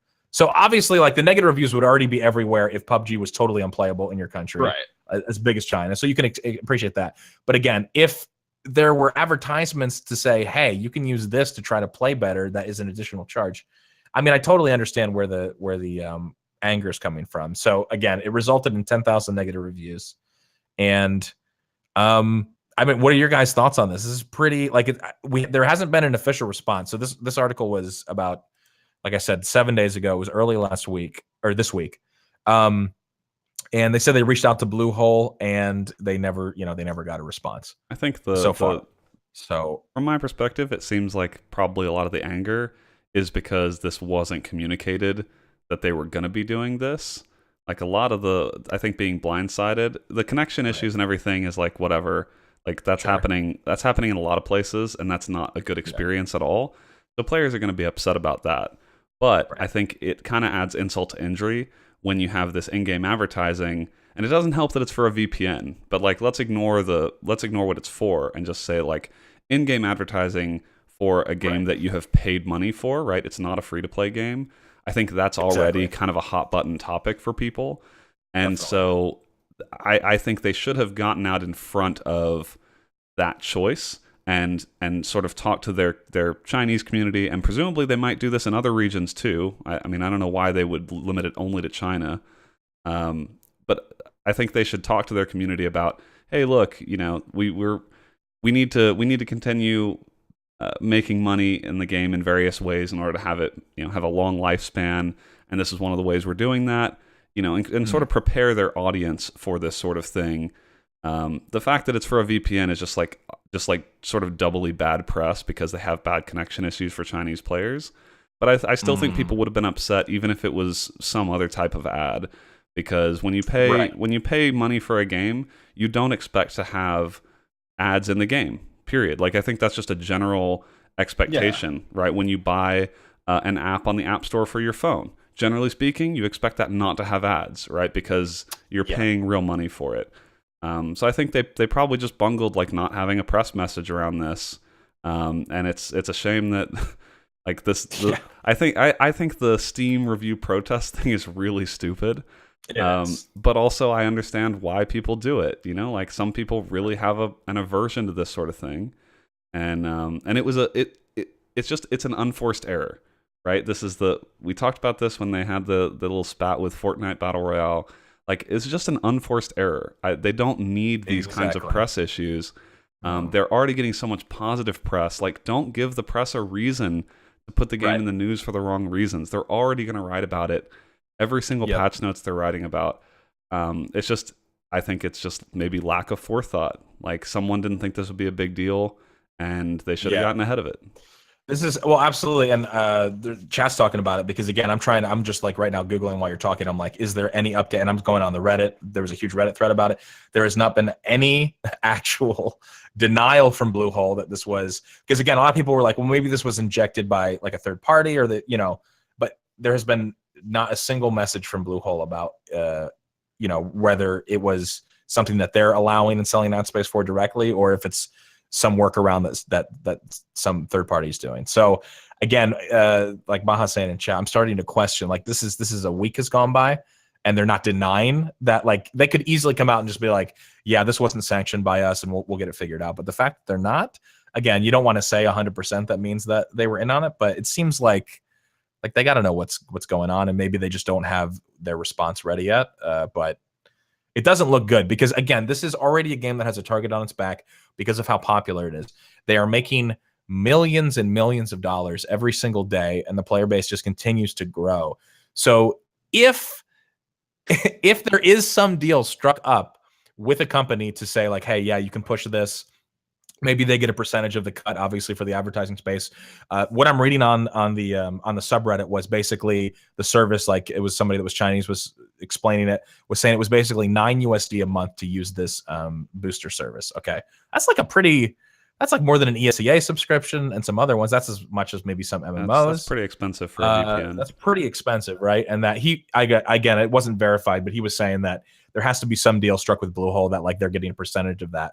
Obviously, if it's injected. That seems completely obvious, because I think you're right that if it was something nefarious, which the only reason I even would say, like, maybe that's possible is because if this is only happening in China, like, stuff happens with the internet in China where, like, I could believe that some nefarious third party is injecting things at the network level, and that could be possible. But you're right. Exactly. That would be if that was happening and it wasn't Bluehole responsible for this, they'd immediately deny it, right? They would, like, say they're investigating and all this stuff. But yeah, it's weird that they haven't responded one way or the other, and I think that it's also a particularly bad look because it is one of the highest selling games on Steam ever already, and so, like, I think that even if they had come out in front of this, they would have gotten some negative sentiment, because people are going to say, why are you being greedy? Like, you're the highest concurrent game on Steam ever. Like, you guys are rolling in cash and you're going to show us ads now too, right? So I think they still would have had to deal with some negative perception, but just not, like, basically not responding to this issue. I think it doesn't, I don't even know, it just feels like they're not thinking about these things, or they don't, like, I don't even know if it's malicious or nefarious. Like, it seems like they're just not, just maybe, like, not equipped to be responsive to this stuff in a quick manner. Like, I don't even know, but they should be responding to this stuff. Definitely. But yeah, they should, at least there be something out there. The other thing, I'm reading this here, is saying, this is from another guy who claims to be knowledgeable about the publishing in China in general, but he says basically you have to pay a Chinese publisher for them to let you put in Chinese servers. By law, you can't directly publish a game there or act in any way if you're a foreign company. So if they did that, he's saying Bluehole is going to have to pay a publisher and then obviously share the profits in China, which is, like, basically, isn't that what happens with CS? So Valve publishes CSGO, which is a different version that has microtransactions in China. It's Perfect World, I think, is the publisher of CSGO. This is why you so commonly see, like, Perfect World or Tencent or some Chinese company sort of manage the Chinese presence. So this makes sense. He's saying that they don't want to do that, obviously, and they don't want to share the profits. So what they're doing is, they made a deal with a VPN, because without a VPN, due to the, as he called it, the Great Chinese Firewall, the experience is really, really painful. if you don't play with this VPN. And since it's not officially published, you're not going to get official servers. So basically, it seems like they made a deal with the Chinese VPN service to avoid having to pay that percentage. But if the thing is that if that was real, they would have gotten in front of it to say to tell their player base that's why it was happening. If they if they were actually doing it to circumvent the Great Firewall in China, that like this would have been the wrong way to go about trying to do that. So yeah, no, like absolutely. That seems like a very far-fetched way to handle that. That seems like a little suspicious to me. But also, just this is why they have to come out and talk about this stuff, because you don't want people on Reddit like sort of talking about conspiracy theories and stuff. Like you need to be honest with your player base, and so far I think they've like benefited from a lot of that, having PlayerUnknown himself sort of out on the front lines, talking to people and being honest about the roadmap of the game and everything. Like, why would you not keep that up? That's why so many people have been in your corner since the game has come out, because it's felt like they're being real open and honest with their player base. This sort of thing, it's not like they're going to lose all that goodwill overnight, but it will chip away at the goodwill they've built up. And exactly, and it's an unforced error. Like, this is just doesn't need to be in the news, but they they caused it, presumably because of something they did, and they didn't think about the reaction it might stir up. Exactly. And again, I don't know the fact that they haven't responded to this at all. And it's like, if you just Google the general like PUBG ads, China, like there's lots of articles. There's like there's subreddit with like thousands and thousands of upvotes of people just putting like all kinds of conspiracy theories that I was reading a little bit earlier. And it's like, wouldn't you have some kind of, again, maybe they just figure they can't do it. They're just going to do more damage to themselves if they do. But if they were just like, okay, hey, this is an issue and we're looking into it, anything to be like, okay, like, so again, the silence sometimes, like, sometimes we say the company's like, okay, you just need to stop talking. I think that No Man's Sky was a good example of that. Remember, they just kept making it worse. Like everything they would say, be like, okay, it's time to stop, guys. Like, just try to patch in the content that you promised in your game, and we'll see what happens. Whereas this is a situation where, a week goes by and maybe they figure like it doesn't really matter in the North American market because it's not affecting, North America and other areas or Europe. But, I don't know, like you're saying, Brandon, like you're pretty savvy with this stuff. Like to have just any kind of statement, even if they don't have a full answer yet, to be like, hey, we're taking a look at this and trying to figure out what's going on, would even be sufficient. You don't even have to admit blame necessarily. You would want to control the message at least. Like the messaging. You don't want you just don't want the people like on Reddit and on Twitter and stuff making things up and then like spreading what they think might be the case. Like that's the dangerous part, is when you have the top poster in a Reddit thread who like then that ends up being the answer that gets put in like a PC Gamer article. That's that's not good. That's not good. Why would, like, any marketing person knows that's not the way you want this sort of thing to be out in the news. Like, you want to be controlling the message if possible. Exactly. Like, what do we always say? Like, the core of like truth is not truth. Perception is truth, especially online. Like, again, maybe some people will dig and try to find it, but if it's just left out there, that like, yeah, like, because again, and that's the one thing I'm noticing by reading all these different like comments, like, again, people are still playing the game. It's not like a disaster situation, but there are so many people that are like blue hole, are just greedy. You know what I mean? Like, that perception is already out there, especially after the Fortnite thing. Again, we were talking about it. I see tons of comments on this Reddit thread about Fortnite. Like, again, and we talked about how if they just handled the Fortnite thing better, it would have been a blip on the radar. I'm not saying Fortnite wouldn't still have a good player base, because it's actually pretty competent, but the way that they have handled these things have been so monumentally poor that it's creating that mob scene at which you will get no matter what if you're a certain level of success, whether it's like music or movies or audio or music or anything like that. But they're just shooting themselves in the foot over and over and accelerating that kind of hate mongering at a rate that's just like, come on, guys, help yourselves out. It's just like, and they still, as of even today, like over the past week since this came to light out in the news, they have gotten more negative reviews each day on Steam than positive. And like that's you do not. Why would you want that trend to continue? Like I assume that not all these negative reviews are because of this issue, but it's there's like a pretty clear trend that this issue is not helping, and so why you want to turn those reviews around. You don't, even though it's like a lot of people probably ignore the review bombing on Steam, you still don't want that. Like, you don't want that to just continue and have negative reviews outweighing positive reviews, when a lot of it isn't even about the quality of your game. It's about some outside circumstance. So it's just, I'm really surprised that we've seen like a couple notable recent examples of just like completely avoidable errors. Yep. And it's a shame. It's a shame because it's like they already get so much positive press coverage. It should be the easiest job in the world to like lead marketing for this game. Yeah. You just have to post every single day. Oh, we hit a new player count. Oh, look at us. Another new player count, guys. Every time you tease any screenshot, it turns into a news article. Right. When they tease the new desert map, it's a news article 5 minutes later. I know. I hope Bluehole's official response to PC Gamer is one line, and it's use the code Bluehole for 10% off the first 3 months. The VPN service. Yeah, to the VPN. Oh service. my god. God, that would be a news article. I would love. I would bookmark that news article.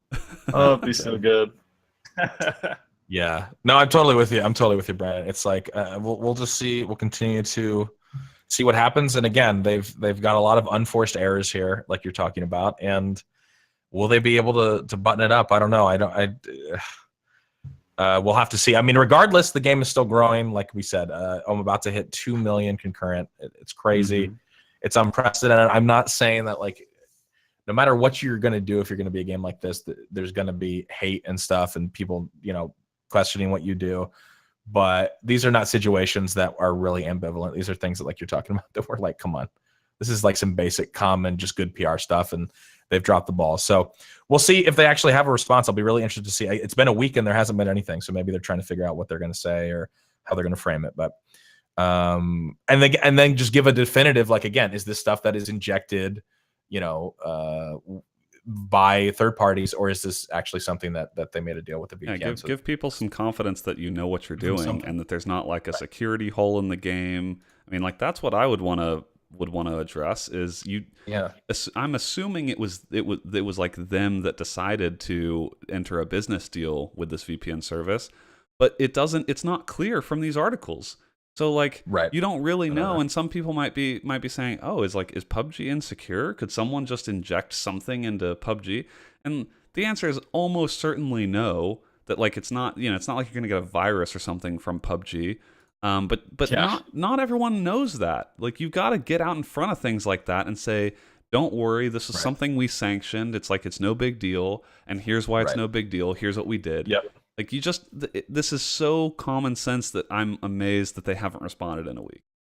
Yep, absolutely.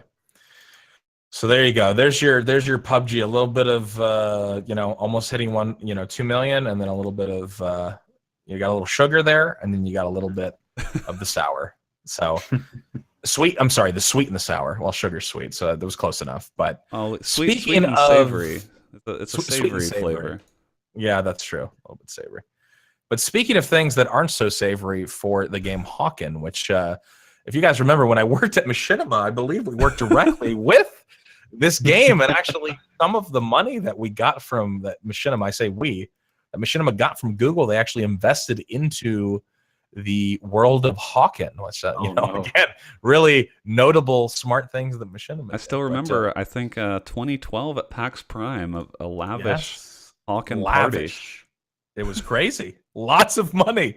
Well, it didn't really ever quite go the way that they wanted it to. And Hawken is, again, speaking of things that are being closed down like AOL, Hawken is being closed and removed from Steam in January. Though I think if you mention AOL in one breath and then Hawken in one breath, they don't quite are on the same place. The reputation of the two services is not quite on the same level of reverence. But yeah, we did miss a great segue opportunity. I should have just pumped this up into news. Yeah, you don't have two services dying inside of a week very often. No, but Hawken already sort of died. I mean, like a lot, people weren't really playing it, but they had this like relaunch, which I think we talked about back in May. That they were talking about how it was like under, I think under new ownership, after what was it, Meteor and Adhesive Games, like that, they seemed to like sort of fizzle out. And so I think Hawken, like new people owned Hawken or whatever, they talked about it was going to be new content and everything. And as it turns out, that's not going to happen. Yep. And no, they're just they're straight up removing it from Steam, shutting down the servers, like actual real death on January 2nd, 2018. So, exactly. Wow. What a wild ride. It has been, man. Yeah. The ups and the downs. And it's funny to read this PC Gamer article because in 2011, I remember it was the work in progress trailer, basically like a tech trailer. PC Gamer called it the best mech game we've seen. That was the title. So, and then it got pulled in the big bucks, got a lot of investment money and all that, including from Machinima. But it never caught fire. It had like they had a whole, like comics around it. I think they were talking about making a movie. It was like this whole like media campaign, which we have had many conversations over the years about how ridiculous and over the top some of this stuff seemed. And maybe we weren't as crazy as we thought. That just having a big budget to make a game like this doesn't make it a successful game. Yeah. It's funny, they have the work in progress trailer on the embedded into the article, and it really, I mean, again, you put yourself in 2011. I'm gonna put this in chat real quick. It's a good looking game. It's crazy. I mean, it's crazy. For 2011. I mean, again, it really was. And actually, the game itself, I played it in a few different iterations, not the newest, but it was a very competent mech game. It didn't have, as far as the way of content went, I think I wasn't a mech kind of game fan in general, but it kind of bridged. It wasn't super simmy, but it also wasn't like super, like, I mean, you could get in and play it like a shooter, but you could also get really good at it if you knew mech stuff.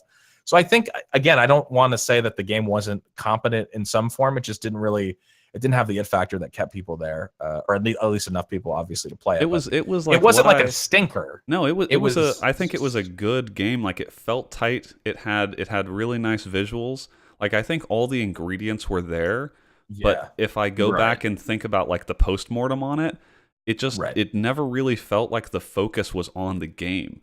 It felt like the focus was on the universe and like all the other stuff. When you look at the game and you're like, yeah, this game is good, but it needs to be better to compete with the big dogs the way that you want it to. And that's where it just never seemed to get there. Absolutely. Like the cart ahead of the horse, big time right there. I mean, I think that's like a perfect example. And so there you go. Well, Hawken, again, we'll have to pour, man, I'm going to run out of drinks to be pouring out for all these dead services, man, in games. AIM shutting down, Hawken. This is, okay. Well, this next, I don't even know how to segue this. Does anyone want to try to take this next one? I don't know. How can we? I'm brain dead from being removed to Steam to gaining Steam.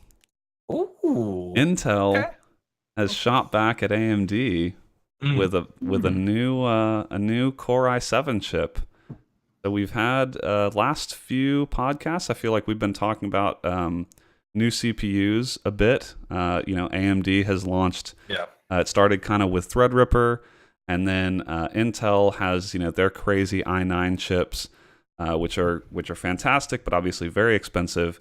So a lot of that stuff is like, whatever. It's not a huge deal for gaming, but this one is actually a pretty big deal for gamers. This is the 8700K. So that's the new Coffee Lake architecture. It is the new kind of flagship. I feel like the flagship mainstream chip. Pretty much replacing the 7700K, which is sort of our current, at least for our build guides, and I think for a lot of people's new gaming builds, this is like the sort of the top mainstream processor at that about $350 range or so. So it's just affordable enough that it's within the realm of normal people, and pretty much you can read through obviously comprehensive reviews if you're interested in the kind of the technical aspects of it, but basically, it sounds like it is just a good solid upgrade from the 7700K. There are some things. Apparently, it runs pretty hot, but that's.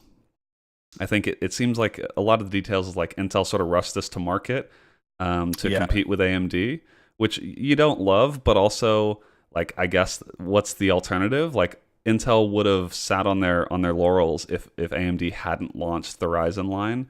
So getting this chip kind of rushed out, even if it's a little bit hot, like it still results in a better chip for consumers. So that's good. All the the benchmarks and everything, like it beats the 7700K across the board. It's a 6-core 12-thread chip, so I think it's we're finally getting to where the mainstream chips are 6 cores instead of 4 cores, which I think is probably where you want to be. Like you don't really need much more than 6 cores for normal stuff, but it's nice to have 6 instead of 4 when you are doing multi-threaded stuff. The only downside, I think, is that even though in theory the chipset should be compatible with existing motherboards, they are not. So in true Intel fashion, like always, you must upgrade your motherboard to get one of these new chips. It is the same socket, but you cannot use your existing motherboard. So that's kind of that. I know that's probably a shame for some people who like to keep their builds for a while, and just want to upgrade the CPU. Unfortunately, that won't be an option unless you also upgrade your motherboard. So that's the obviously downside. But if you're building a new PC, it sounds like if you're going to be above probably that $1,000 range, that 8700K is pretty much a no-brainer. I'll be looking to, like, whenever we upgrade our build guides for next month, or maybe later this month, we'll definitely probably be putting the 8700K in our top builds. So keep that in mind if you're looking to build soon, that the 8700K, if your budget allows for it, you almost certainly will want to buy that instead of a 7700K. But anyway, that's that is where we are in the state of CPUs. It's kind of cool to see AMD and Intel battling a little bit, where before Intel. Yeah, go ahead. No, just for them to be on the same level as opposed to like maybe a year ago when Intel is just dominating. Yeah, it's nice that AMD is not exactly the little brother anymore, where you're just thinking, maybe if I'm buying a super low end PC, I'll think about AMD. They actually have competent offerings kind of across the price line, and actually some of their top end chips are better than Intel for like multi-threaded workloads, but for gaming, it's still unfortunately not quite there. So that's why I think this Intel chip is welcome, because a lot of people buy 7700Ks for gaming rigs. Like that's pretty much what I recommend to people. This is just the sweet spot for a really solid CPU that will last you quite a few years for a gaming rig.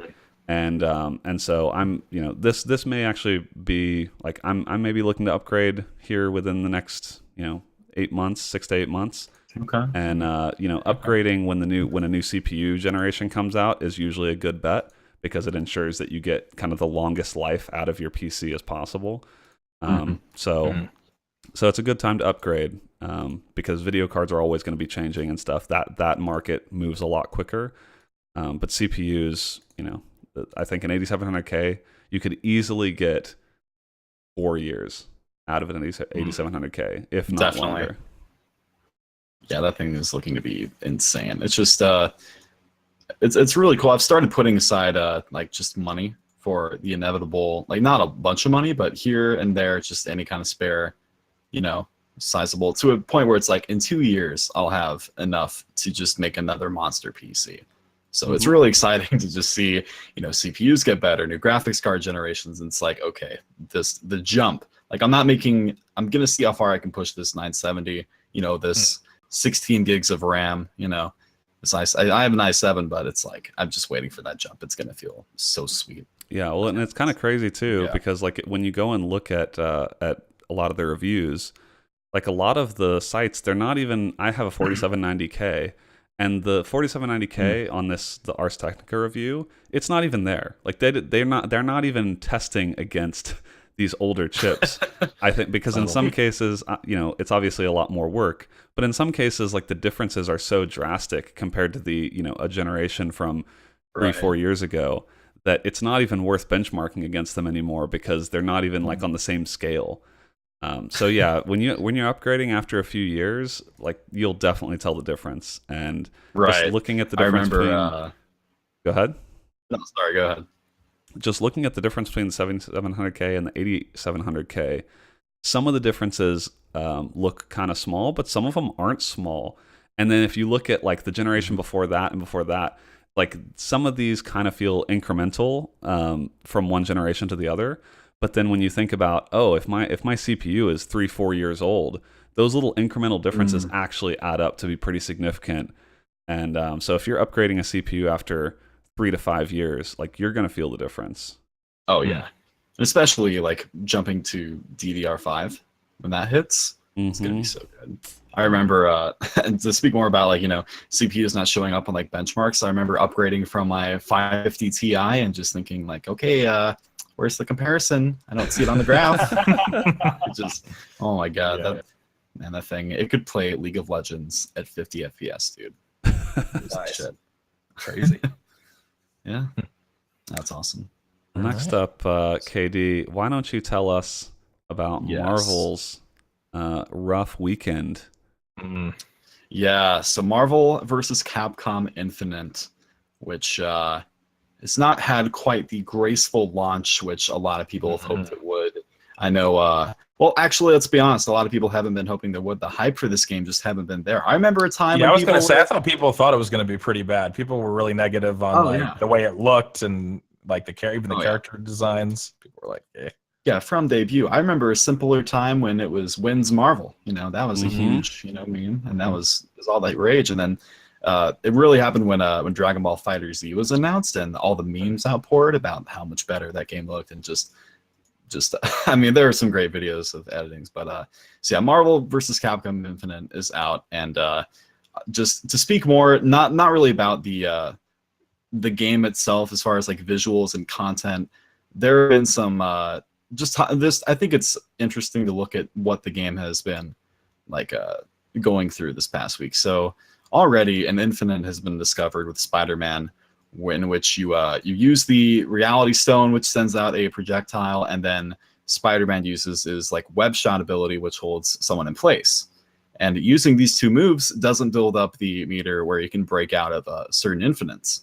And because that doesn't do it, albeit it takes you 90 seconds to kill someone in Spider-Man using this tactic, it is a legit infinite to use in the game.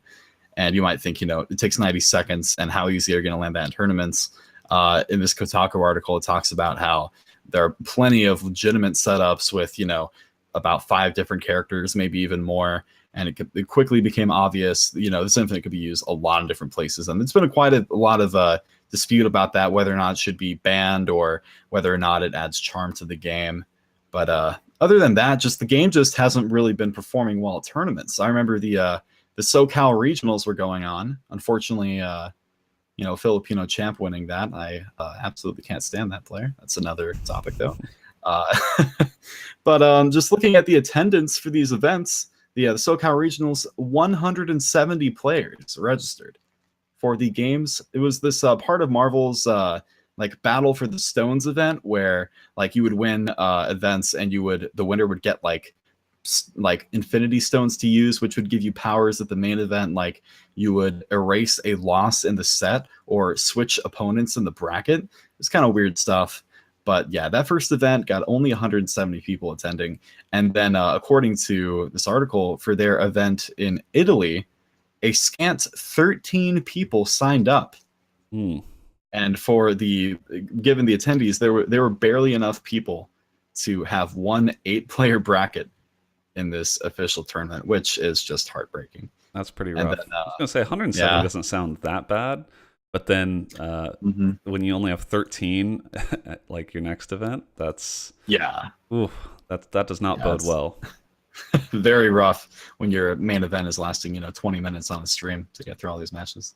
Well, maybe not that short, but and yeah, just other controversy happening, like certain this player getting his match reset for something where it was a which tournament was this in? It was in like I don't see which tournament, but it was like a local player versus like a 3-time Evo finalist, and he beat the Evo like finalist 2-0. But he actually had the the game comes with an easy combo option. You can just turn on an easy. Wait, what? Yeah. No. So and so the judges, after he wins 2-0, are like, wait a minute, he actually has hyper inputs turned on. And then they take that off. He instantly loses. The judges force him to reset the match. Although that there was nothing in the official guidelines for it was the Fall Classic. There's nothing in the guidelines saying that rule, or it's saying that was that illegal, must be turned off. Yeah, there's nothing saying it was illegal. That's an oversight. So, wow, yeah, there's some drama going on there. That's funny. Costing, because when they replayed the match, when he didn't have those hyper inputs on, of course he got stopped. Right. Yeah, it was. So yeah, I just think it's interesting to keep up with this, and that Marvel, this really, what should be a staple of current fighting games is just really having some, some rough times. So interesting stuff. Do you think there's here? I mean, you follow the fighting game community a little closer than I do. Like, do you think this is something where if they, patch the issues out and stuff, this game's going to have pretty good longevity? Because people like Marvel versus Capcom games in general, or do you think, with what was the other fighting game you were talking about that people were comparing it to, the Dragon Ball Z fighting game and stuff? Right. Yeah. Do you think there's more competition where it's going to like really hurt them overall because the launch was so bad, or will it just kind of die down and people will just continue to play it as it's patched? I think the main problems with and this is just going purely off of like reviews I've read, I think the problems with Marvel Infinite are to the point where patches can't fix them, because the thing I've heard most of all is that, like, I mean, functionally the game, it plays great, it plays like Marvel, it's a fun fighting game, but visually it's just very lacking. All the character models, there's great libraries of just some of those faces in this game. These models are just terrible. It's a very ugly looking game, and I think at just taking it at face value, thinking, it's just not the best looking, that's going to immediately turn a lot of people off. And so I think unless there's some massive reworks, I think what we can only really wait for is maybe Ultimate Marvel versus Capcom Infinite to come out, and maybe do like a big rework, but we'll see. I mean, but it's not looking good for Infinite right now. But yeah. Okay. But I think once Dragon Ball FighterZ comes out, I was watching a lot of gameplay from the closed beta they had going, and it looks like it's going to be able to fill that gap pretty easily. So I'm looking forward to that. Gotcha. So next up is another thing I added, just a quick piece. There was a Square Enix employee was arrested for after it was 2 or 3 years he was doing this, where he would when making contracts with clients, he would deceptively buy game consoles like 3DSs and other systems, saying that the hardware was necessary, and then he would supposedly resell them, resulting in an overall, he made in a loss of 1.4 million yen, which is about $12,000 loss for Square Enix.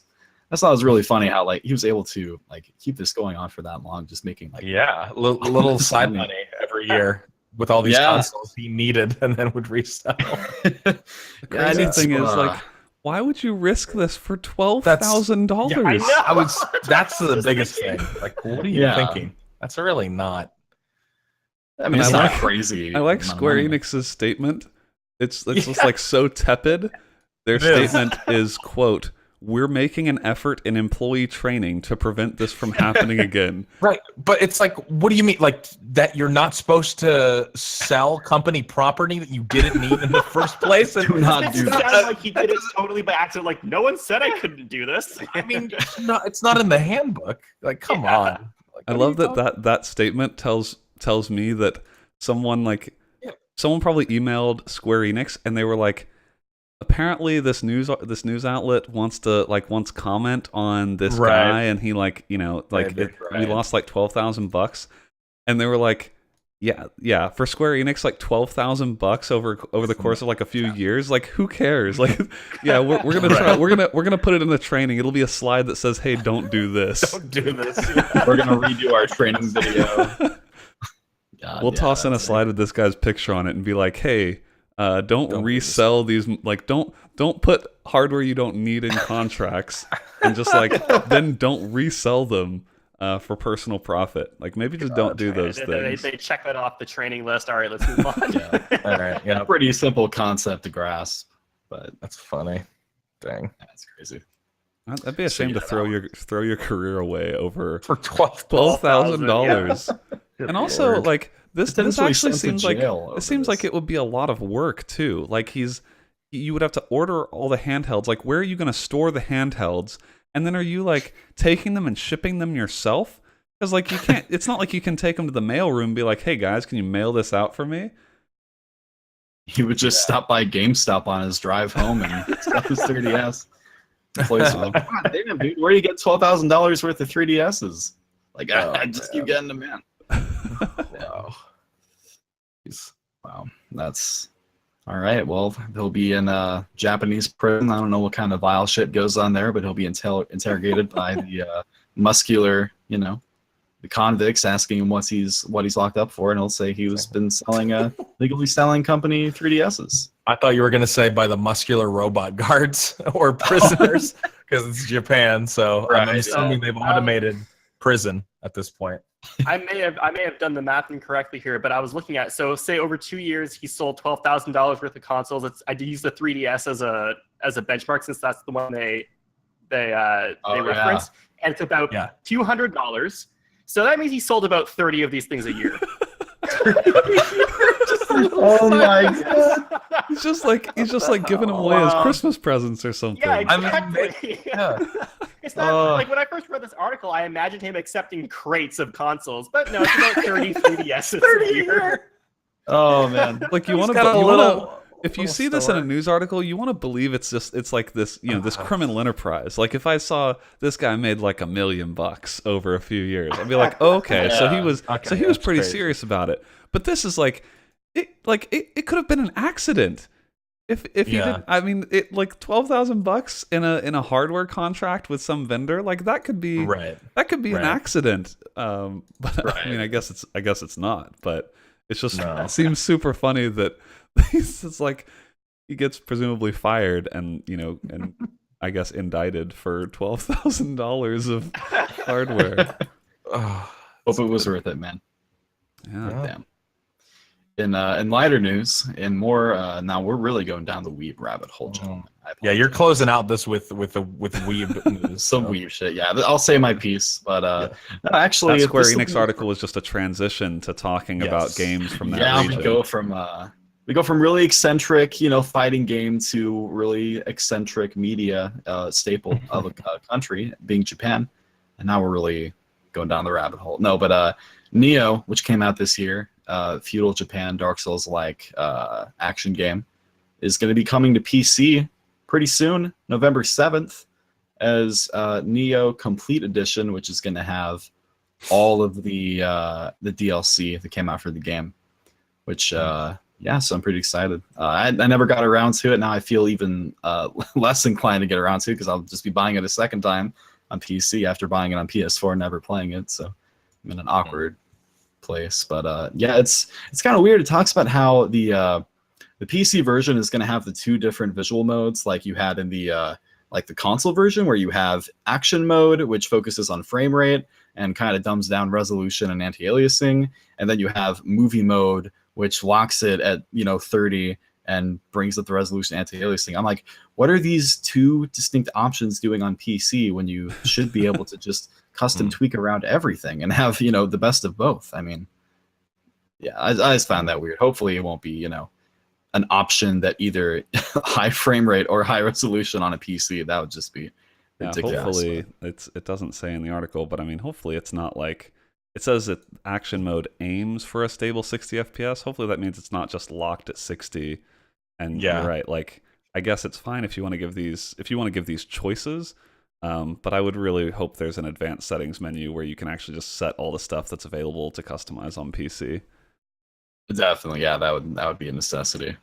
I'm also seeing the Steam version is going to include a new item, which is a samurai helmet that just has a couple of big ass dumb red valves in the center on the top of your head, just to in Valve fashion. Yeah, that was pretty funny. I thought that was good. At least that screenshot of that. But yeah, I can only imagine. I mean, I don't know if this game has PvP, but everybody's running around with the Valve helmet. God damn it. At least it's not, the Hatsune Miku helmet with the long flowing blue hair that everyone's wearing. Anyways, but yeah, Nioh is a really well-received game, and I'm excited for a lot of people to try it out. Finally, in the quickest of quick hits, God Eater 3 was announced. That's pretty much it. I've never played God Eater 1 or 2. Okay. I just know that God Eater recently made it to PC. This game has not been announced for any console. It's just been announced that it's being made, but hopefully it gets a PC release. I'm sure there's got to be one listener out there, at least one listener that has played God Eater and cares about being this being included in the news.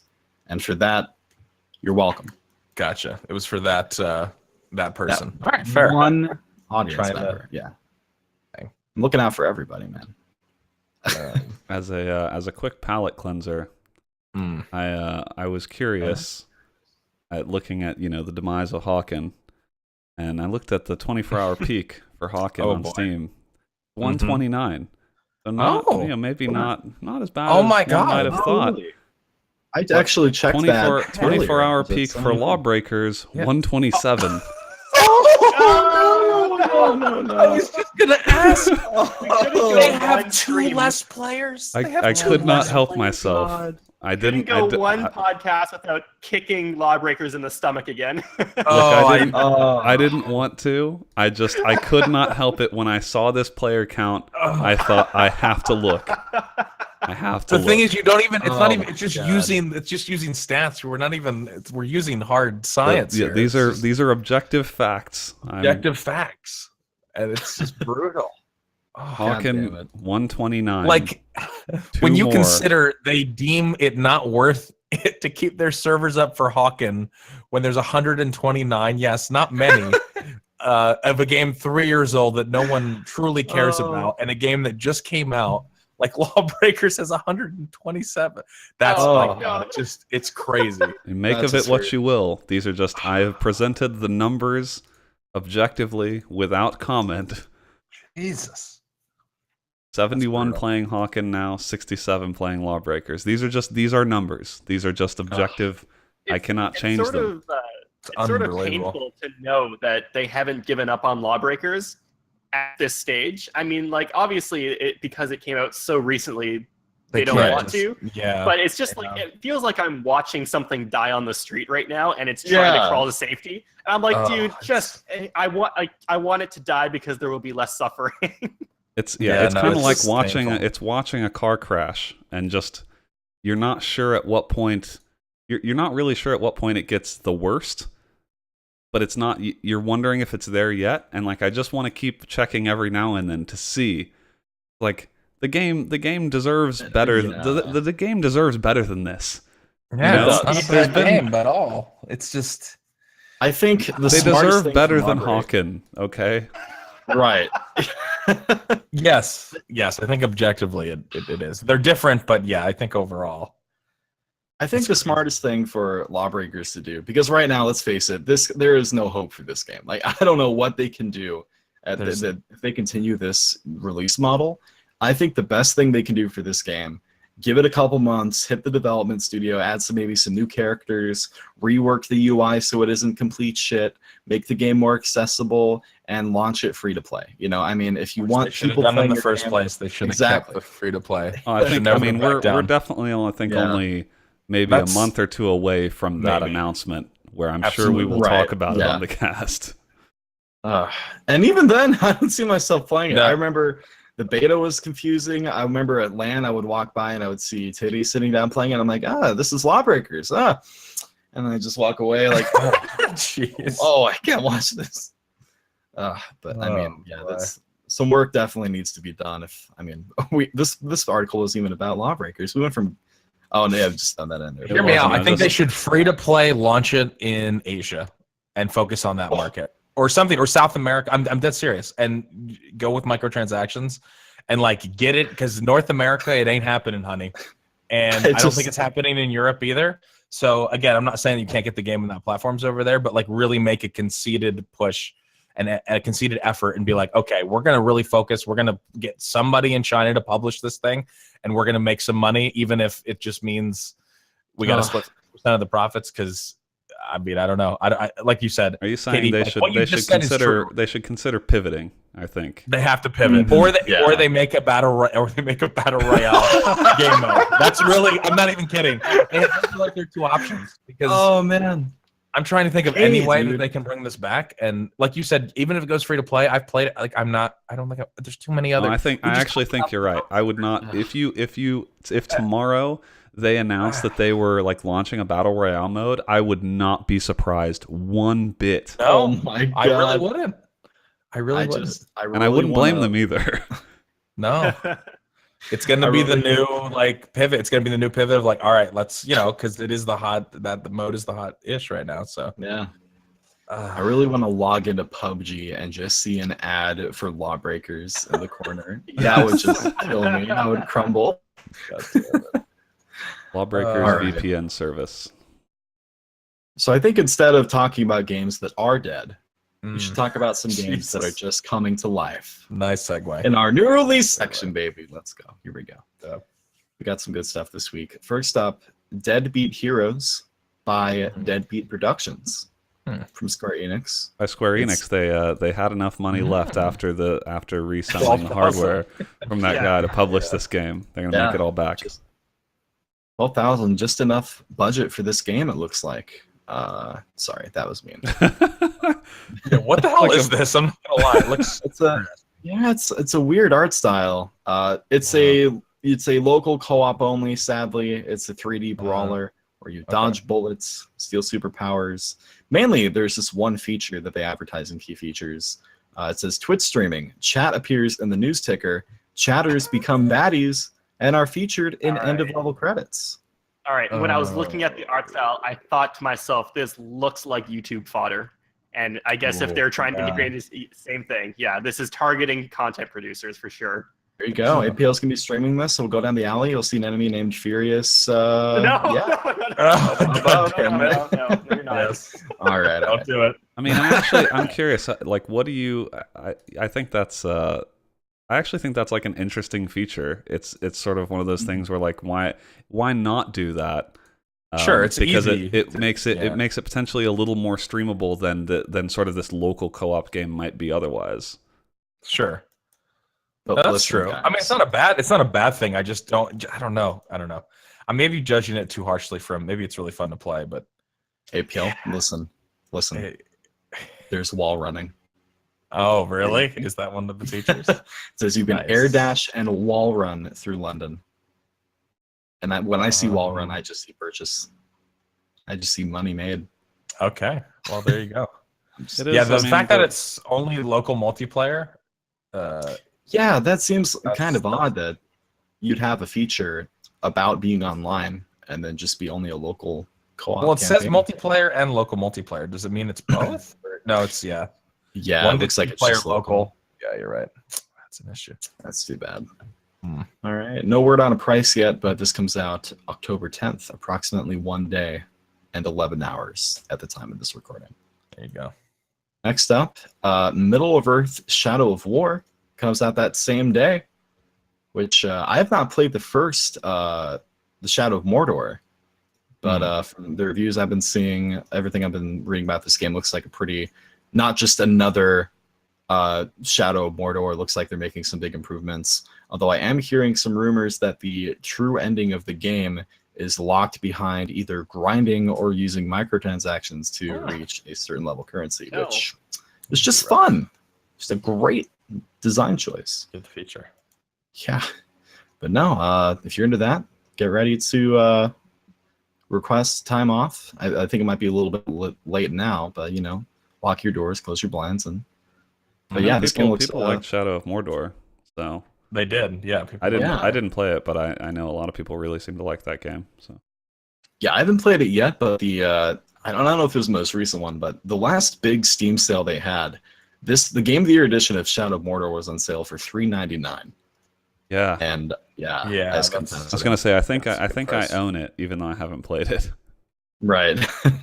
That's a lot of people. And also, So, yeah, you know it's good because in the official name there are not one but two trademark symbols: Middle Earth trademarked and Shadow of War trademarked. So the IP licensing for this locked up.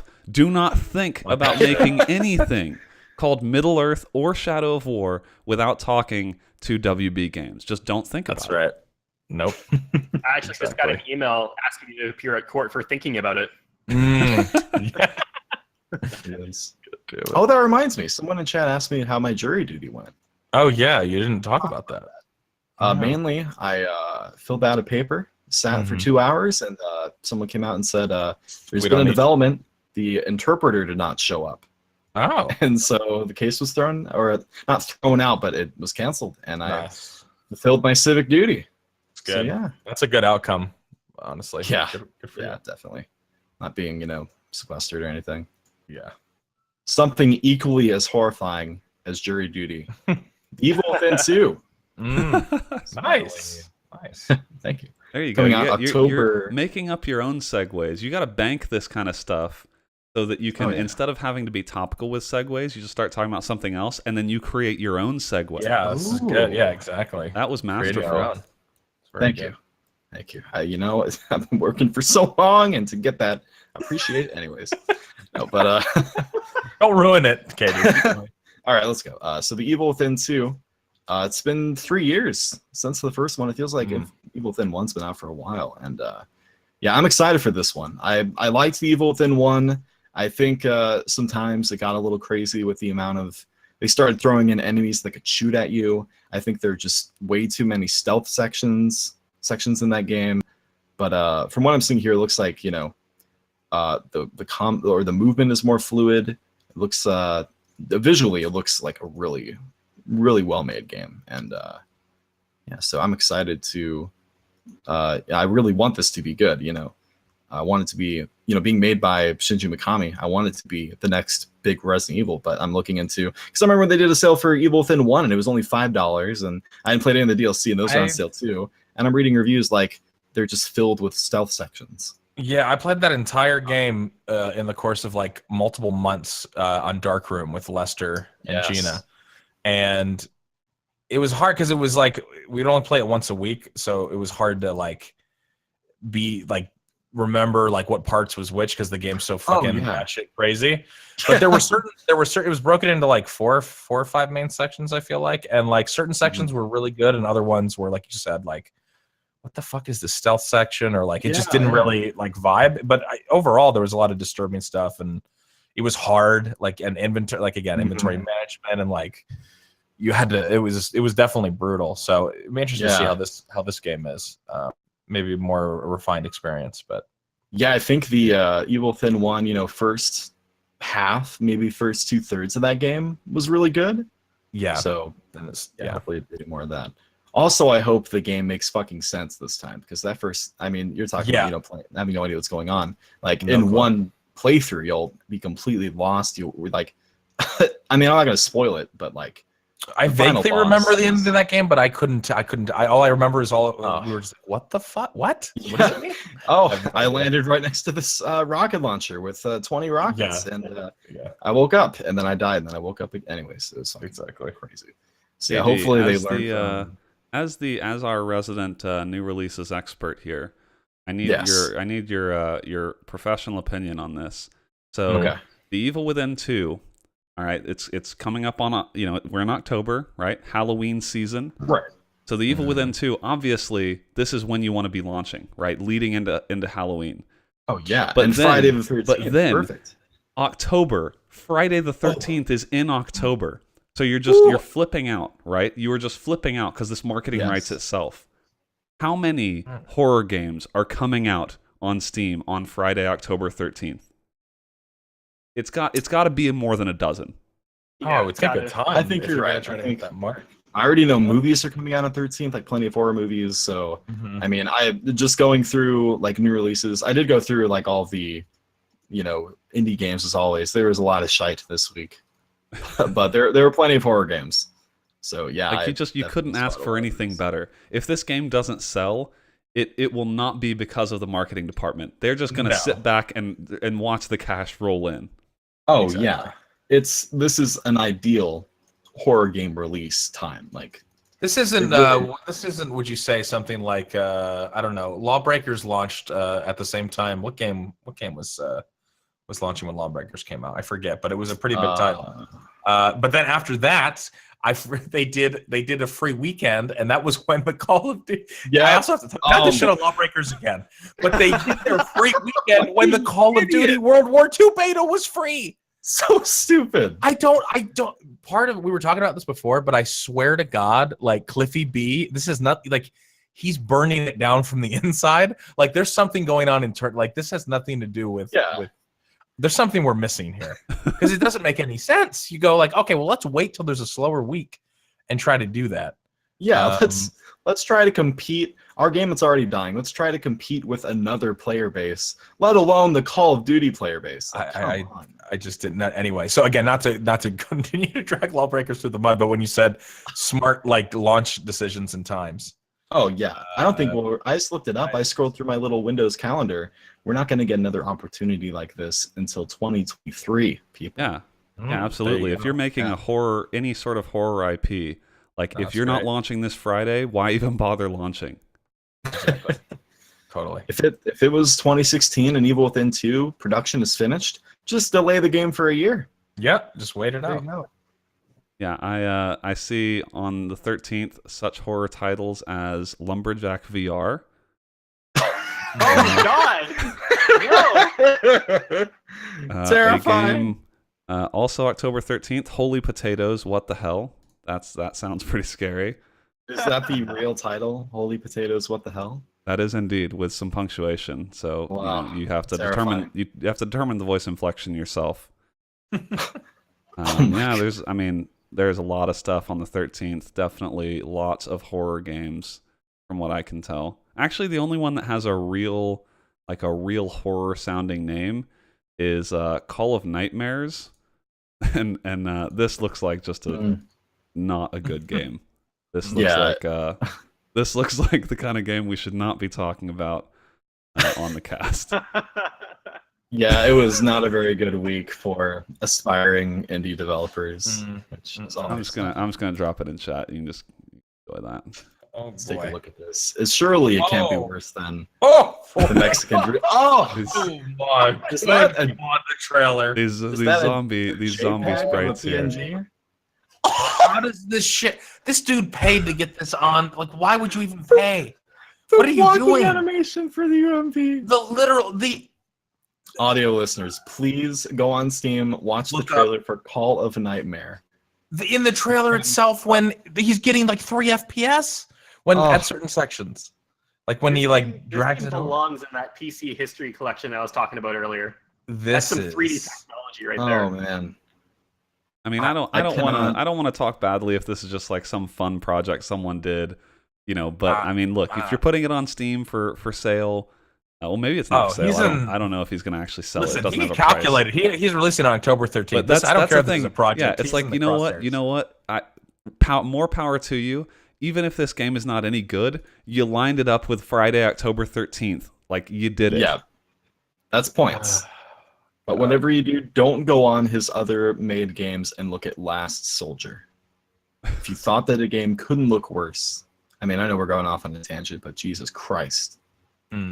This came out August 11th. Let you know how fast he's making this guy's got a back catalog of games to try. He's really filling up his game dev resume when he ultimately applies to Crytek or other reputable CD Projekt Red. That's what I was thinking of. I don't know. All right. Well, I didn't mean to derail your new releases section, but your last one here also releases on Friday, October 13th, because of course it does. Tell us more about it. Absolutely. It doesn't even have to be a horror title at this point. It's just a very convenient title to be on. But yeah, Dungeons 3. I don't know much about the Dungeons series. I know that there have been a first and second game. I wonder how long it took them to come up with the name for their franchise in the boardroom when they were sitting around and going, what should we? Well, there's Dungeons, Doug. All right, just like in a world where like people really take a lot of like the names are long or they're like you're like okay, what is that? It just sounds so plain. It's like Dungeons. I'm looking at Dungeons 1, Dungeons 2, Dungeons 3. There's Dungeons, Doug. Right. That's what we do. I'm looking at these reviews, and they're definitely quotes from game journalists, but they don't really say anything positive about the game. They have Rock Paper Shotgun saying Dungeon Keeper meets Warcraft. Right. Okay. Polygon says more evil doing above and below the realm. Yeah. Okay. Really advertising. PC Game Examiner says it's welcome news that we'll be getting a Dungeons 3. That's the highest praise they could find was it's welcome news from. Really, the only thing worse than this is when there are just incredibly positive reviews and they're under Steam community user or it just. Yeah, I mean maybe it's. I mean. Man, that's. I mean, it might be great. Could be great. It's the third game in the series, so they're probably doing something. Yeah. Those also none of those are reviews. Those are all from earlier this year. Those are all just announcement articles. Yeah, announcements. But hey, I guess you gotta put what you have there, and it's welcome news. That's tepid praise. So, I mean, to say more things positive about this game, at least the Steam screenshots look to be actual gameplay footage. Yeah, it's hard to tell. I mean, the game looks okay. I've never played this series, but it looks interesting. I can't really tell what type of game it is. Yeah, I don't know. I mean, like some of the screenshots, I was thinking it almost looks like an RTS. May I refer you to Rock Paper Shotgun's Dungeon Keeper meets Warcraft. If that helps you at all, I don't know if it doesn't help me, but man. I was just thinking Diablo. Is what I was thinking. Yeah, I can see that with the logo, especially. It just looks like they put it in. You've seen that meme where it's like, "Hey man, can I copy your homework?" Yeah, just change it a little bit so it doesn't look obvious. And it's Dungeons 30. Man, but yeah, that's. I mean, overall, pretty good new release section this week. Two bangers. Yeah, not bad. Not bad at all. Yeah. Let's jump into some of your questions. Yeah, let's do it. Let's jump into our first one. From Queen Cipriana, or Cipriana. We do this every time. What do you guys think it is? Is it Cipriana? Cipriana. Cipriana. It's a soft. Cipriana. Yeah, with the Y. Yeah. What do you guys think of pumpkin spice? Pretty simple question, but possibly very inflammatory, depending on. I think if there had been a noun on the end of pumpkin spice, I might have had a stronger opinion.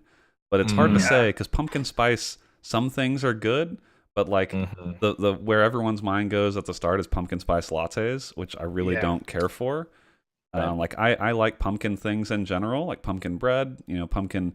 If you're tossing some pumpkin spice into something else, I might like it. But I don't like pumpkin spice lattes.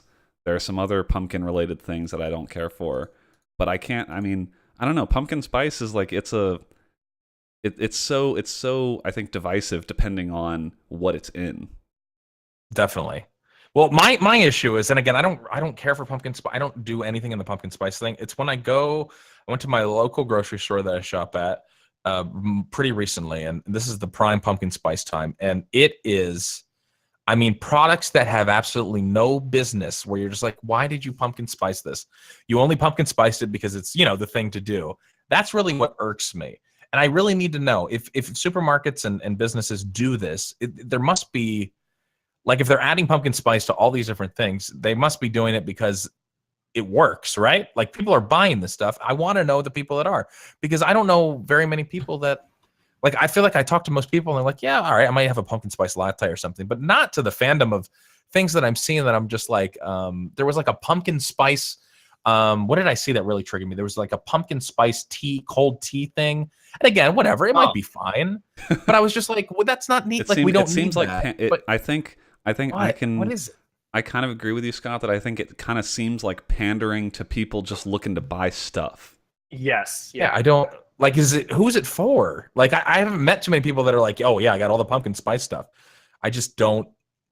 Maybe I'm missing out because I'm not into the whole scene, the pumpkin spice scene. Is there anybody in here that can tell me? Like, you guys, that sounds like that belongs on someone's Twitter bio. Lover of pumpkin spice. Yeah, exactly. Oh, God. Good examples in chat. Pumpkin spice laundry detergent. Just let's take it all the way. Yeah, I do have a pumpkin spice hand soap that's very nice. Exactly. Yeah, but I think hand soap is like hand soap is sense. fine. That's stuff that you're replacing often enough that you can get seasonal stuff. Yeah. Like that makes sense to me why Bath and Body Works would do pumpkin spice stuff. But I agree with Scott that some of the things that they throw pumpkin in, it just feels like sort of pointless marketing for the fall season. Right. Exactly. And maybe I'm estimating what they like. Maybe they just throw a bunch of shit at the wall and are like, okay, none of that sold. That was all just a waste. But maybe it's worth for them to try it out. I don't know. But I was just struck by how many the amount of products that they had. Where I'm like, it just doesn't seem like people would buy this stuff. But I don't know. Maybe they do. I'm trying to look at like some of the products that really triggered me here on the website of the supermarket, but okay. So like, again, so also take this question, like you said, soap, what things do you find acceptable? Even like a drink or whatever, like that's fine. Like if you like that flavor. I think I echo the general sentiment that pumpkin spice in pastries I enjoy. Sure. But we covered this last week. I drink coffee black, so flavored coffee is definitely not for me. Gotcha. Would you get like a pumpkin? You wouldn't get like a pumpkin roast or something? No, absolutely not. Okay, all right, good. That was a test. Good, yeah, good. Yeah, that would have been the wrong goddamn answer. What about you, Katie? What about Indiana? Like, how's the pumpkin spice scene there? I mean, a lot. It's pretty much the same. I mean, it really the scene. The scene. Everyone walking around with their PSLs over in Indy. Oh, right. God. I mean, pumpkin spice is fine. It's not something I've had it like a couple times before. It's not something I really go crazy over. It's not. I mean, it's not especially popular. Where at least, like, I always hear memes about everyone going crazy for pumpkin spice, but I don't really see people going that nuts for it. I mean, I don't work at a Starbucks, so I don't see what people go for. So yeah, I'm not sure. Okay. I bet if you work at Starbucks, if you can't really embrace the whole like getting excited about seasonal drinks, I bet you probably just hate the entire autumn because it's like all pumpkin spice lattes. Right. I bet there are some people that come in and are just super jazzed to get pumpkin spice lattes. Oh yeah. Exactly. Can I give you one of the things that just triggered me? By the way, I'm on the website, and I'm just, again, they didn't have everything that they had in store on this. They have let me see if I can bring it up again to make sure that I'm not spice. Okay. They have a Beamster pumpkin spice Gouda cheese that they're selling. What? Pumpkin spice Gouda. I'm not kidding. What? Am I right to be like, what the fuck is happening? That, like, what is this? Okay, now I definitely understand where you're coming from. That seems. Like, I'm literally gonna link. I'm gonna link it right here. I'm gonna, just so that I can prove to you that it exists, chat. I just linked it to you. They were carrying that, and I was like, pumpkin spice Gouda cheese. First of all, it's repulsive. That is just, I'm throwing up in my mouth thinking about that. But how about this? I just found pumpkin spice toothpaste. Oh, Jesus Christ! What? Oh my God! It has 2 stars on Amazon. So awful. Man, that's God, can you imagine just brushing your teeth with that? This is a premium Dutch cheese. Let me tell you their slogan for the pumpkin spice Gouda. This savory cheese delivers the taste of autumn. Don't miss the limited time offering. Cheese and autumn are not like, pumpkin spice. Oh, I hate the whole thing. I hate everything about it. You know what should be? It should be a nice grilled cheese or something like that. You don't need to add pumpkin spice to make it autumn.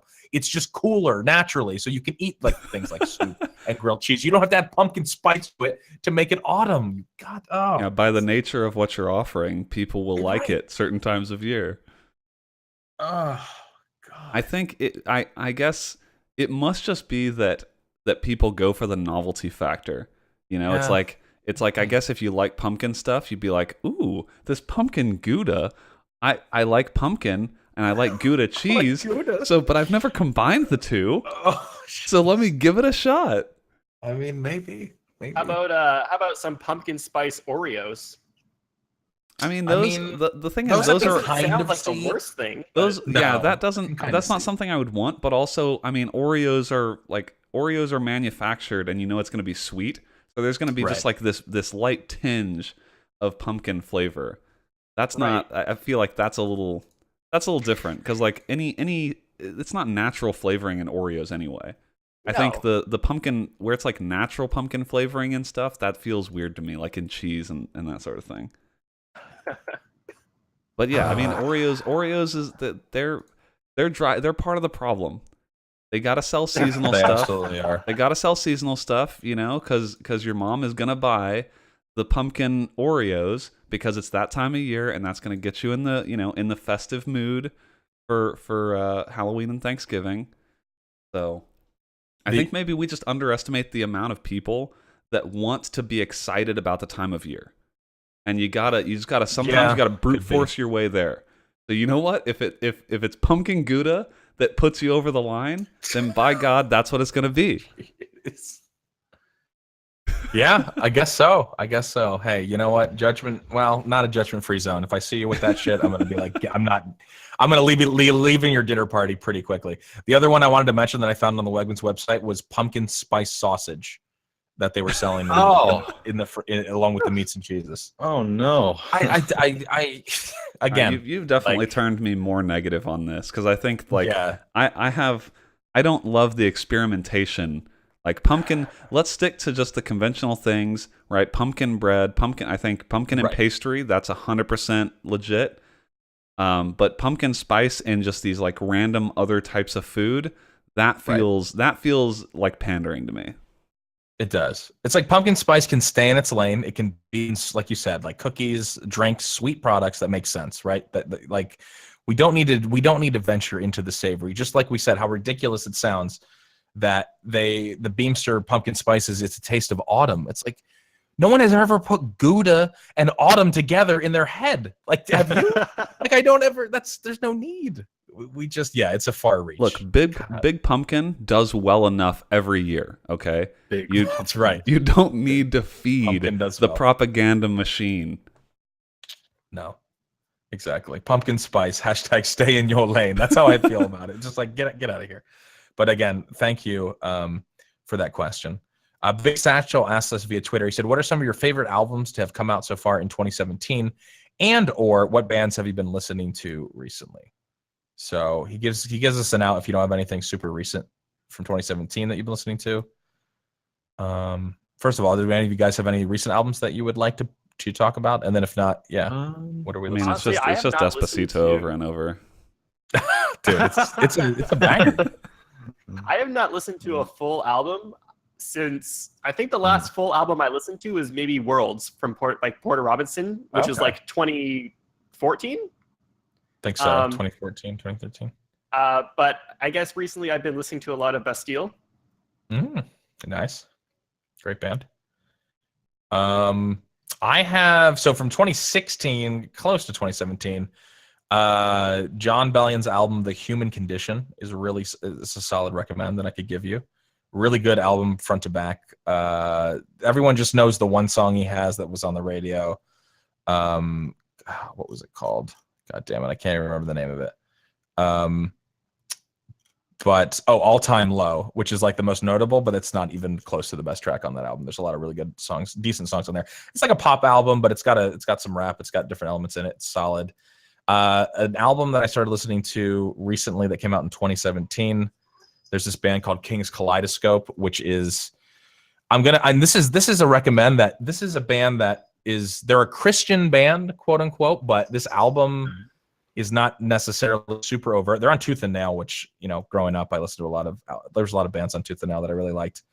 And it's like a 30-minute album, but give it a try. I think you really like it. It's hard to really put them into a box. They do a lot of like electronic and analog soundscape kind of stuff, but really, really good like musicianship and kind of way that they arrange is really cool. So King's Kaleidoscope is kind of a weird one that you might want to check out. And then I'm always listening to, man, a lot of electronic stuff always. And of course, my standbys, you know, I got my emo on deck. I got my Taking Back Sunday, my Senses Fail, my, you know, if I'm feeling really edgy, maybe a little bit August Burns Red in the car turned up, you know, super loud. If I want some, you know, some metal. August Burns Red has some Christmas songs. They do. They absolutely do. I have one of their Christmas albums or EPs. I only know that because there are very few like rock bands that do holiday songs.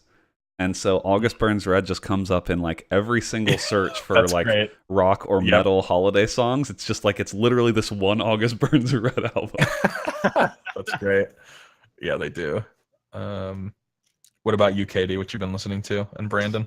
Well, I'm a terrible listener of music. I'll find like 2 bands or 2 albums I like and just stay on those for months. It's awful. I really need to listen to more. I think the last new thing I listened to, like Paramore's new album was all right. And like Tyler, the Creator's new album was good. But I mean, honestly, if I turn on Spotify, it's immediate Coheed, Panic at the Disco, Young the Giant, any of those. You were about to say Young Vagina, and I was Young Vagina. Is that like a new rap? Like that's gonna be my rap name, like, or Lil Vagina. Lil Vagina, Young Vagina. I absolutely was mentally preparing to have to ask what that was. Young Vagina. Oh, like it's actually, yeah, it's not. I didn't know where you were. I just heard the beginning. Clarify real quick. It's YUNG Vagina. Yeah, exactly. That's how you probably gonna get some questions if you but that's good. No shame in that, man. Hey, the Coheed, I mean, yeah, same for me. I'm always listening to Coheed on different points. I really need to pick up more stuff. I listen to like a decent amount of what I think is new music when I work out. Like I've been listening to a lot more Spotify lately, and so like the Discover Weekly has been pretty good. So I've been listening to a bunch of new bands, but like I don't listen to the band. It's just like, oh, I like this one song, so I'll save that one. But I would say one theme that keeps coming up in the songs that I've found is a lot of them are rock covers of just like popular, you know, pop songs. So like there's a cover of Royals, which is pretty good. It's a cover of Lose Yourself by Eminem. There's like 2 different covers by 2 different bands that were okay. There's a cover of Shell Shocked, the rap song. There's just like quite a few good metal or like rock or metal covers of some of those things. So I don't know if they all came out in 2017 because Spotify is just like they could have come out anytime. I don't really know, but I think they're probably fairly new if they're on the Discover Weekly. So nice. That's my answer. Cool. All right. Good question from Big Satchel. All right, and our next one comes from Lewis, and it's via email. And he says, "Greetings from the Midwest, gentlemen. My question for you this evening pertains to one of my favorite things in the world, bread. If you could only eat one type of bread, wheat, sourdough, rye, etc., for the rest of your life, what type would you choose? All bread products you would eat, from sandwiches to French toast to dinner rolls, will be made of the bread you choose for the remainder of your days. Under the circumstances of this situation, whatever bread you choose is always readily available for you, and you will not have to concern yourself with the acquisition of the bread you choose. Thank you, gentlemen, for your guidance in all things memes and cuisine."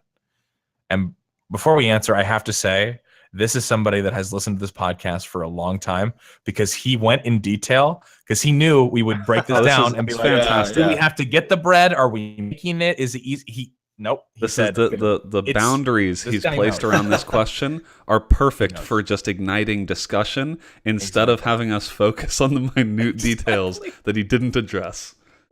That's good. This guy, hey, Lewis, you're a hardcore listener, man. I appreciate it. All right, so there you go. So just like you said, you can get the bread whenever, but it will replace all bread that you ever eat.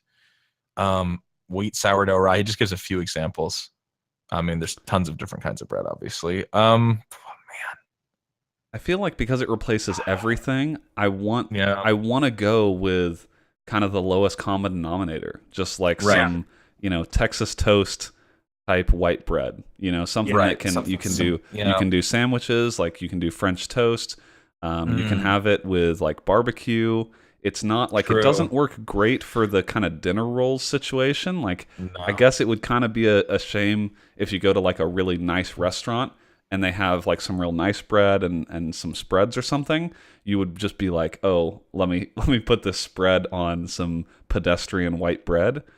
But I feel like that happens so infrequently that I would just want, like, I wouldn't want to lose sandwiches, to like some special type of bread. I totally agree with that, because I was thinking about this, and again, you might miss out on some of the stuff like the dinner roll. You're not going to get the texture kind of that you would get maybe from other kinds of bread if it was just white bread or wheat bread. But I guess you would lose out on like pumpkin bread and that sort of thing, because you would just have to like put pumpkin spice on white bread. Exactly. Well, there you go. You could just buy it like buy some pumpkin spice and just fucking put some butter. But I think in this scenario, I lose pumpkin bread either way, because like I'm not going to choose pumpkin bread. That can't replace everything. God, no. Yeah, I'm with you. I think I just go for. I think I'm going for just plain white bread because it's so versatile. Like you said, French toast, grilled cheese. You can do a lot with it. You can do barbecue on top of it. It's good for. I think there's other better sandwich breads, but again, like I love a nice sourdough. I love all that stuff, but I don't think I would want it to replace everything. Oh, man, I do love sourdough though. Would I be okay with because sourdough is great with French toast. Sourdough is great for sandwiches. Sourdough with barbecue, not really. Doesn't really work as much. You'd have to get a little more creative than you'd normally be comfortable getting with bread like that. Would. I think a big thing to consider here is even if the bread isn't ideal, it could still work. I mean, when you use the bread that's less ideal, it's not like it's going to be terrible. It's not like you could never eat that again. It's just not going to be maybe the most perfect ideal bread for it. So I still think the lowest common denominator is the safest choice. It is. Because you can sort of force it into whatever role you need it to, at least. Exactly. Is cheesy garlic bread a valid answer? I mean, if so, no contest. Oh, really? I mean, really? See, that sounds like. So you're giving up. Like PB&J, because you're not making PB&J with cheesy garlic bread. That would be disgusting. There's certain things you got to give up. You got to give up French toast. You want cheesy garlic bread French toast? This is such the young man's answer. Like, just give me cheesy garlic bread, and I will like dine on that every day without thinking through the repercussions. Like, you can't make French toast with cheesy garlic bread. No, listen. This response, this negative backlash, tells me that you guys have not had great cheesy garlic bread. KD, trust me. Look at me. I've had my fair share of bread all around the world and many different kinds. I love a good cheesy garlic bread, but you got to think this is the long term. So I'm saying though, are you genuinely willing to give up those other things that we talked about, or are you going to make cheesy garlic bread PB&J? I don't think you can do that. I mean, well, let's be honest. I don't know shit about bread. I don't know what type of bread is used in cheesy garlic bread. If I knew, I would just say, give me that kind of bread so that I can elevate it to cheesy garlic bread. Okay. That's what I think you could turn any of these types of bread into a garlic cheesy infused bread. Sure. Right. Like this is more about the base. Generally is great for garlic bread. But you can do a lot of stuff with it. That's what I mean.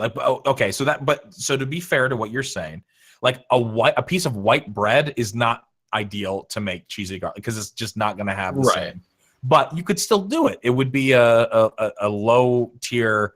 It's almost like it would be a low tier version of that, but you can always add to it. Whereas definitely you be can't like a really poor detract. man's cheesy garlic bread for sure. Yeah, it would be great. I don't know, man. Anything but the best cheesy garlic bread is just living a lie. To be honest, I don't know if I could live with myself.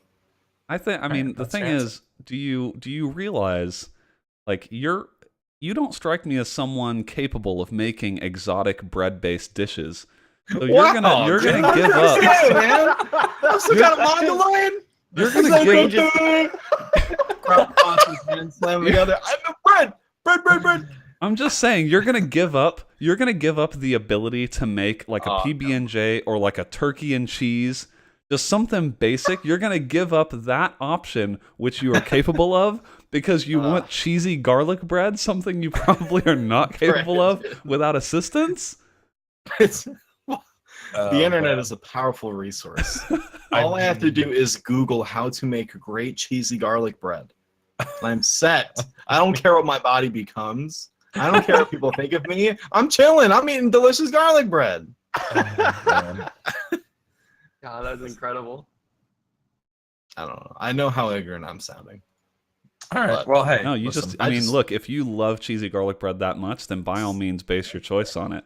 I'm just trying to get you to kind of, think about the repercussions of the rest of your life. You're going to be, 70, 80 years old. And and your wife she's gonna say, "Oh, honey, do you want a sandwich?" And you're gonna say, "Nope, sorry, you can't do a PB&J on this cheesy garlic bread." It's like making like meatball subs, and every time you get so sick of it. You would become immune to the taste of cheese and garlic because you would have to deal with it in every single sandwich you eat every time. Well, here's the thing. What if I'm trying to ruin cheesy garlic bread for myself because I know it's just so bad for your body? Like, hey, if I have enough of this, then I'll just refuse to eat it. Then how do I quit the addiction? I just have so much of it. But in this scenario, you get to choose to quit the addiction because you can no longer have that kind of bread. Oh, wow, well played. Yeah, right. My response is bullshit by that. But yeah, I mean, okay, so I would just say, what bread makes the best cheesy garlic bread? Okay, go with that bread. What is it? White bread? I honestly do not know. Like, what is the premium bread? I'll go with that. I mean, Scott was saying like maybe a baguette or something like something something that's got a French loaf, like baked, that you slice. Like, I generally make really good. I mean, you can bake it out of anything, but yeah, I think generally you're gonna go with something like that. Okay. But because honestly, I know we'll go back to the Katie, the millennial boy. Like, when I eat bread, is that what we say? No question about. Is that like a recurring thing where we say that you're a millennial boy in like a weird voice tone? Oh, well, maybe not in that voice, maybe not in that context, but you know what I'm saying, Brandon. So Did you just create your own recurring section? Like, is this the first No, time? I didn't. No, I didn't. There's he's young, he's an impressionable youth, and next question. I don't even remember what I was trying to say anymore. I just want to eat good bread. And what I'm saying is, when I eat bread, it's no questions asked. So I'm not knowledgeable enough, and so I'll go with the most capable bread.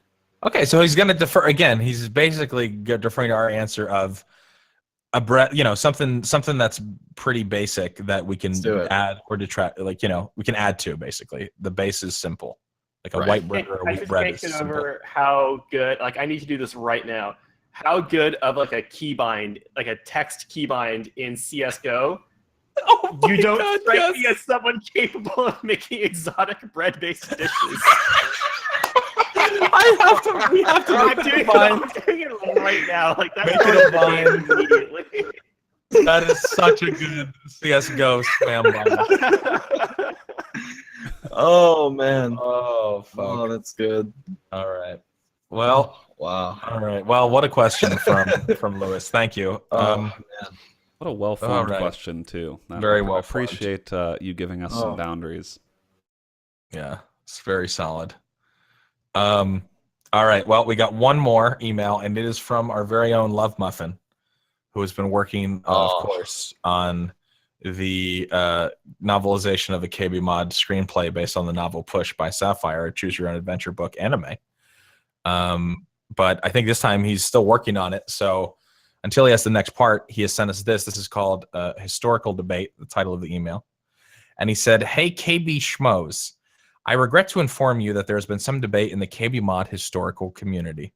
The biggest point of contention being the veracity of the novelization of the KBMOD screenplay based on the novel Push by Sapphire, a choose-your-own-adventure book anime. Critics of its truthfulness call it an apocryphal text and say things like a choose-your-own-adventure book can't be canon by its very definition, or there was an actual record in the form of a podcast. Anyway, while these claims are being investigated, I recently discovered in episode 230 at the 4-minute mark, Brandon posts the need for a KBMOD historian to dig up the funniest moments from the podcast archives. I volunteer for this role. My first excavation is from episode... Yeah, it's a good man. Thank you. My first excavation is from episode 144, which has a particularly lit question and answer section. At minute 130, a listener named Italicize, actual spelling undetermined, asks, if you had to use a game title to describe your last poop, what would you choose? Scott, you have a great answer for this one. Oh, I do, because I already have my answer because of what happened tonight to me before the cast. I personally think this was an amazing question, and I'm curious what your answers today would be. My answer is 50 Cent Blood on the Sand. That's a good one. I think Lawbreakers is a good one. Oh, jeez. Yeah? God, what did you do? Wait, can you give us some context for that? Like, is it because it was smaller than you thought it would be? No, it's so huge that it's above regulation size. And it just, shatters the toilet. That's where my mind went. Oh man. Or you thought it was going to be huge, but it turned out to be pretty small. Some of these are good. Some of these are good in chat. I have to give shout outs. Bob Walrus said The Evil Within. Kevin said CS:GO. That's pretty good. Okay. Pretty good. I like just Doom is a good one. Splatoon. For me, my answer is simple. I'll tell you. I had Taco Bell tonight before getting on the cast. I have a guess. My answer is Heavy Rain. Heavy Rain is what happened. That's so it was good. not solid in any form. I was going to guess Super Hot. Oh, Super Hot would also work. Super Hot. Brink. Or a Gigantic. Oh, I wish I remembered our answers from the last time the question was asked. Oh man, yeah, that would be interesting. Down well. Dirty Bomb. Dirty Bomb, so good. Perfect. 198. Oh man, that's so good. Yeah, there's lots. Man. This is a great question because there really are unlimited answers. Killing Max Payne.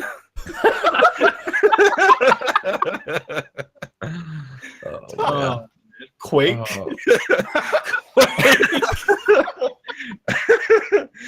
Oh man.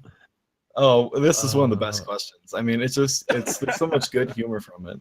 Oh, it's great. Poop titles System Shock. Oh God, World of titles Doom will never not be great. Oh. Wow. Yeah, that was good. See, there you go. Okay, so I think Love Muffin gets the job because he's already found some gold, right? Just digging up that old question. Yeah, we'll go ahead and take down that job posting since he's volunteered for it. It's really good. I think I would go. My answer here would be a game we just recently learned about tonight on the podcast, Call of Nightmare. Call of Nightmare. Oh man. Jesus.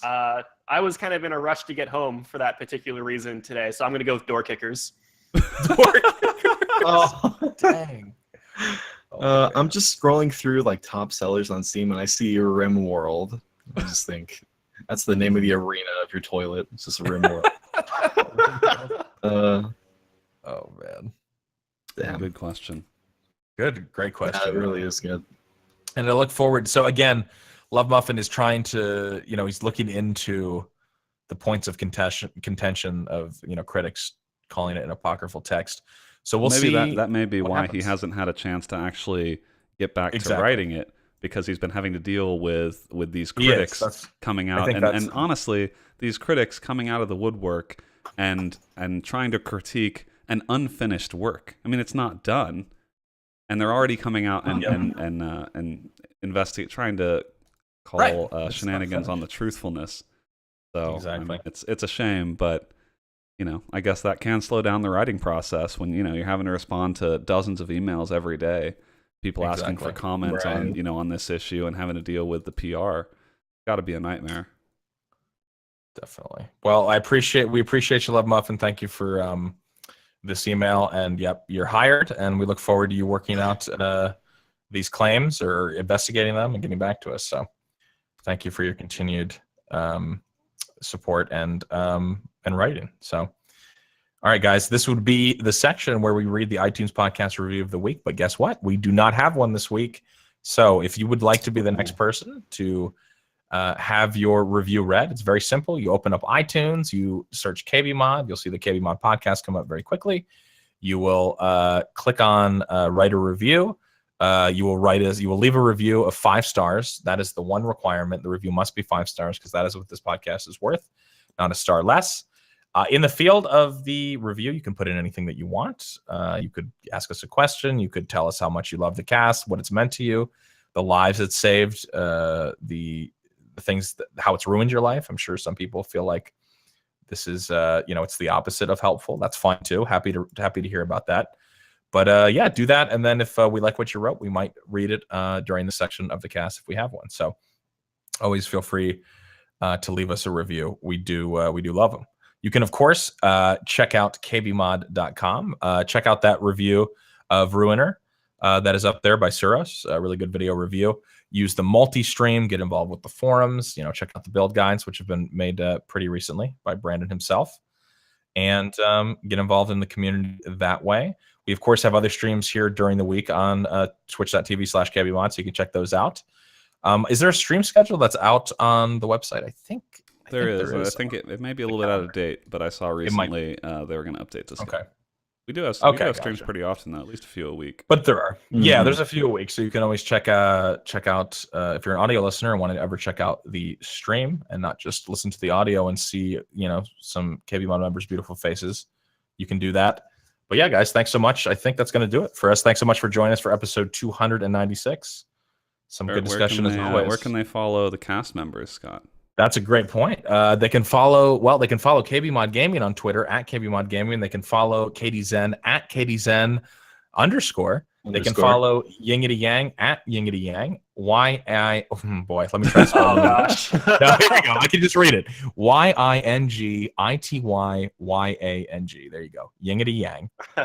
Yang. You can follow Volition at Volition VOL1TION, and of course I am at APL Fisher. And so give us a follow. Send us a message. You know what? I might not respond to it, but I'll probably hit the little favorite button, as I use that to just let people know that I've seen their tweets. Maybe I'll respond. Maybe Katie Zen will respond. Yeah, I try. Does that imply that if someone sends you a tweet and you don't like it, that I didn't see it? You actually didn't see it? No, sometimes I won't do it just if I don't like the tweet. So okay, that's true. So right. maybe so it's actually so when you don't like it, that is actually an affirmative that you did not like what they tweeted at you. Sometimes it's very possible I may not have seen it too, but again, that just keeps you on. Maybe he saw it, maybe he didn't. Okay. You never know. Maybe I didn't like it. It's kind of like when someone doesn't respond to your message on AIM after a while. Exactly. It's like, are they actually there? Oh gosh, no. We end how we started. And there we go. The great full circle. Yep, the great circle, the full circle. All right, guys. Thanks again for listening, and we'll see you next week. Farewell.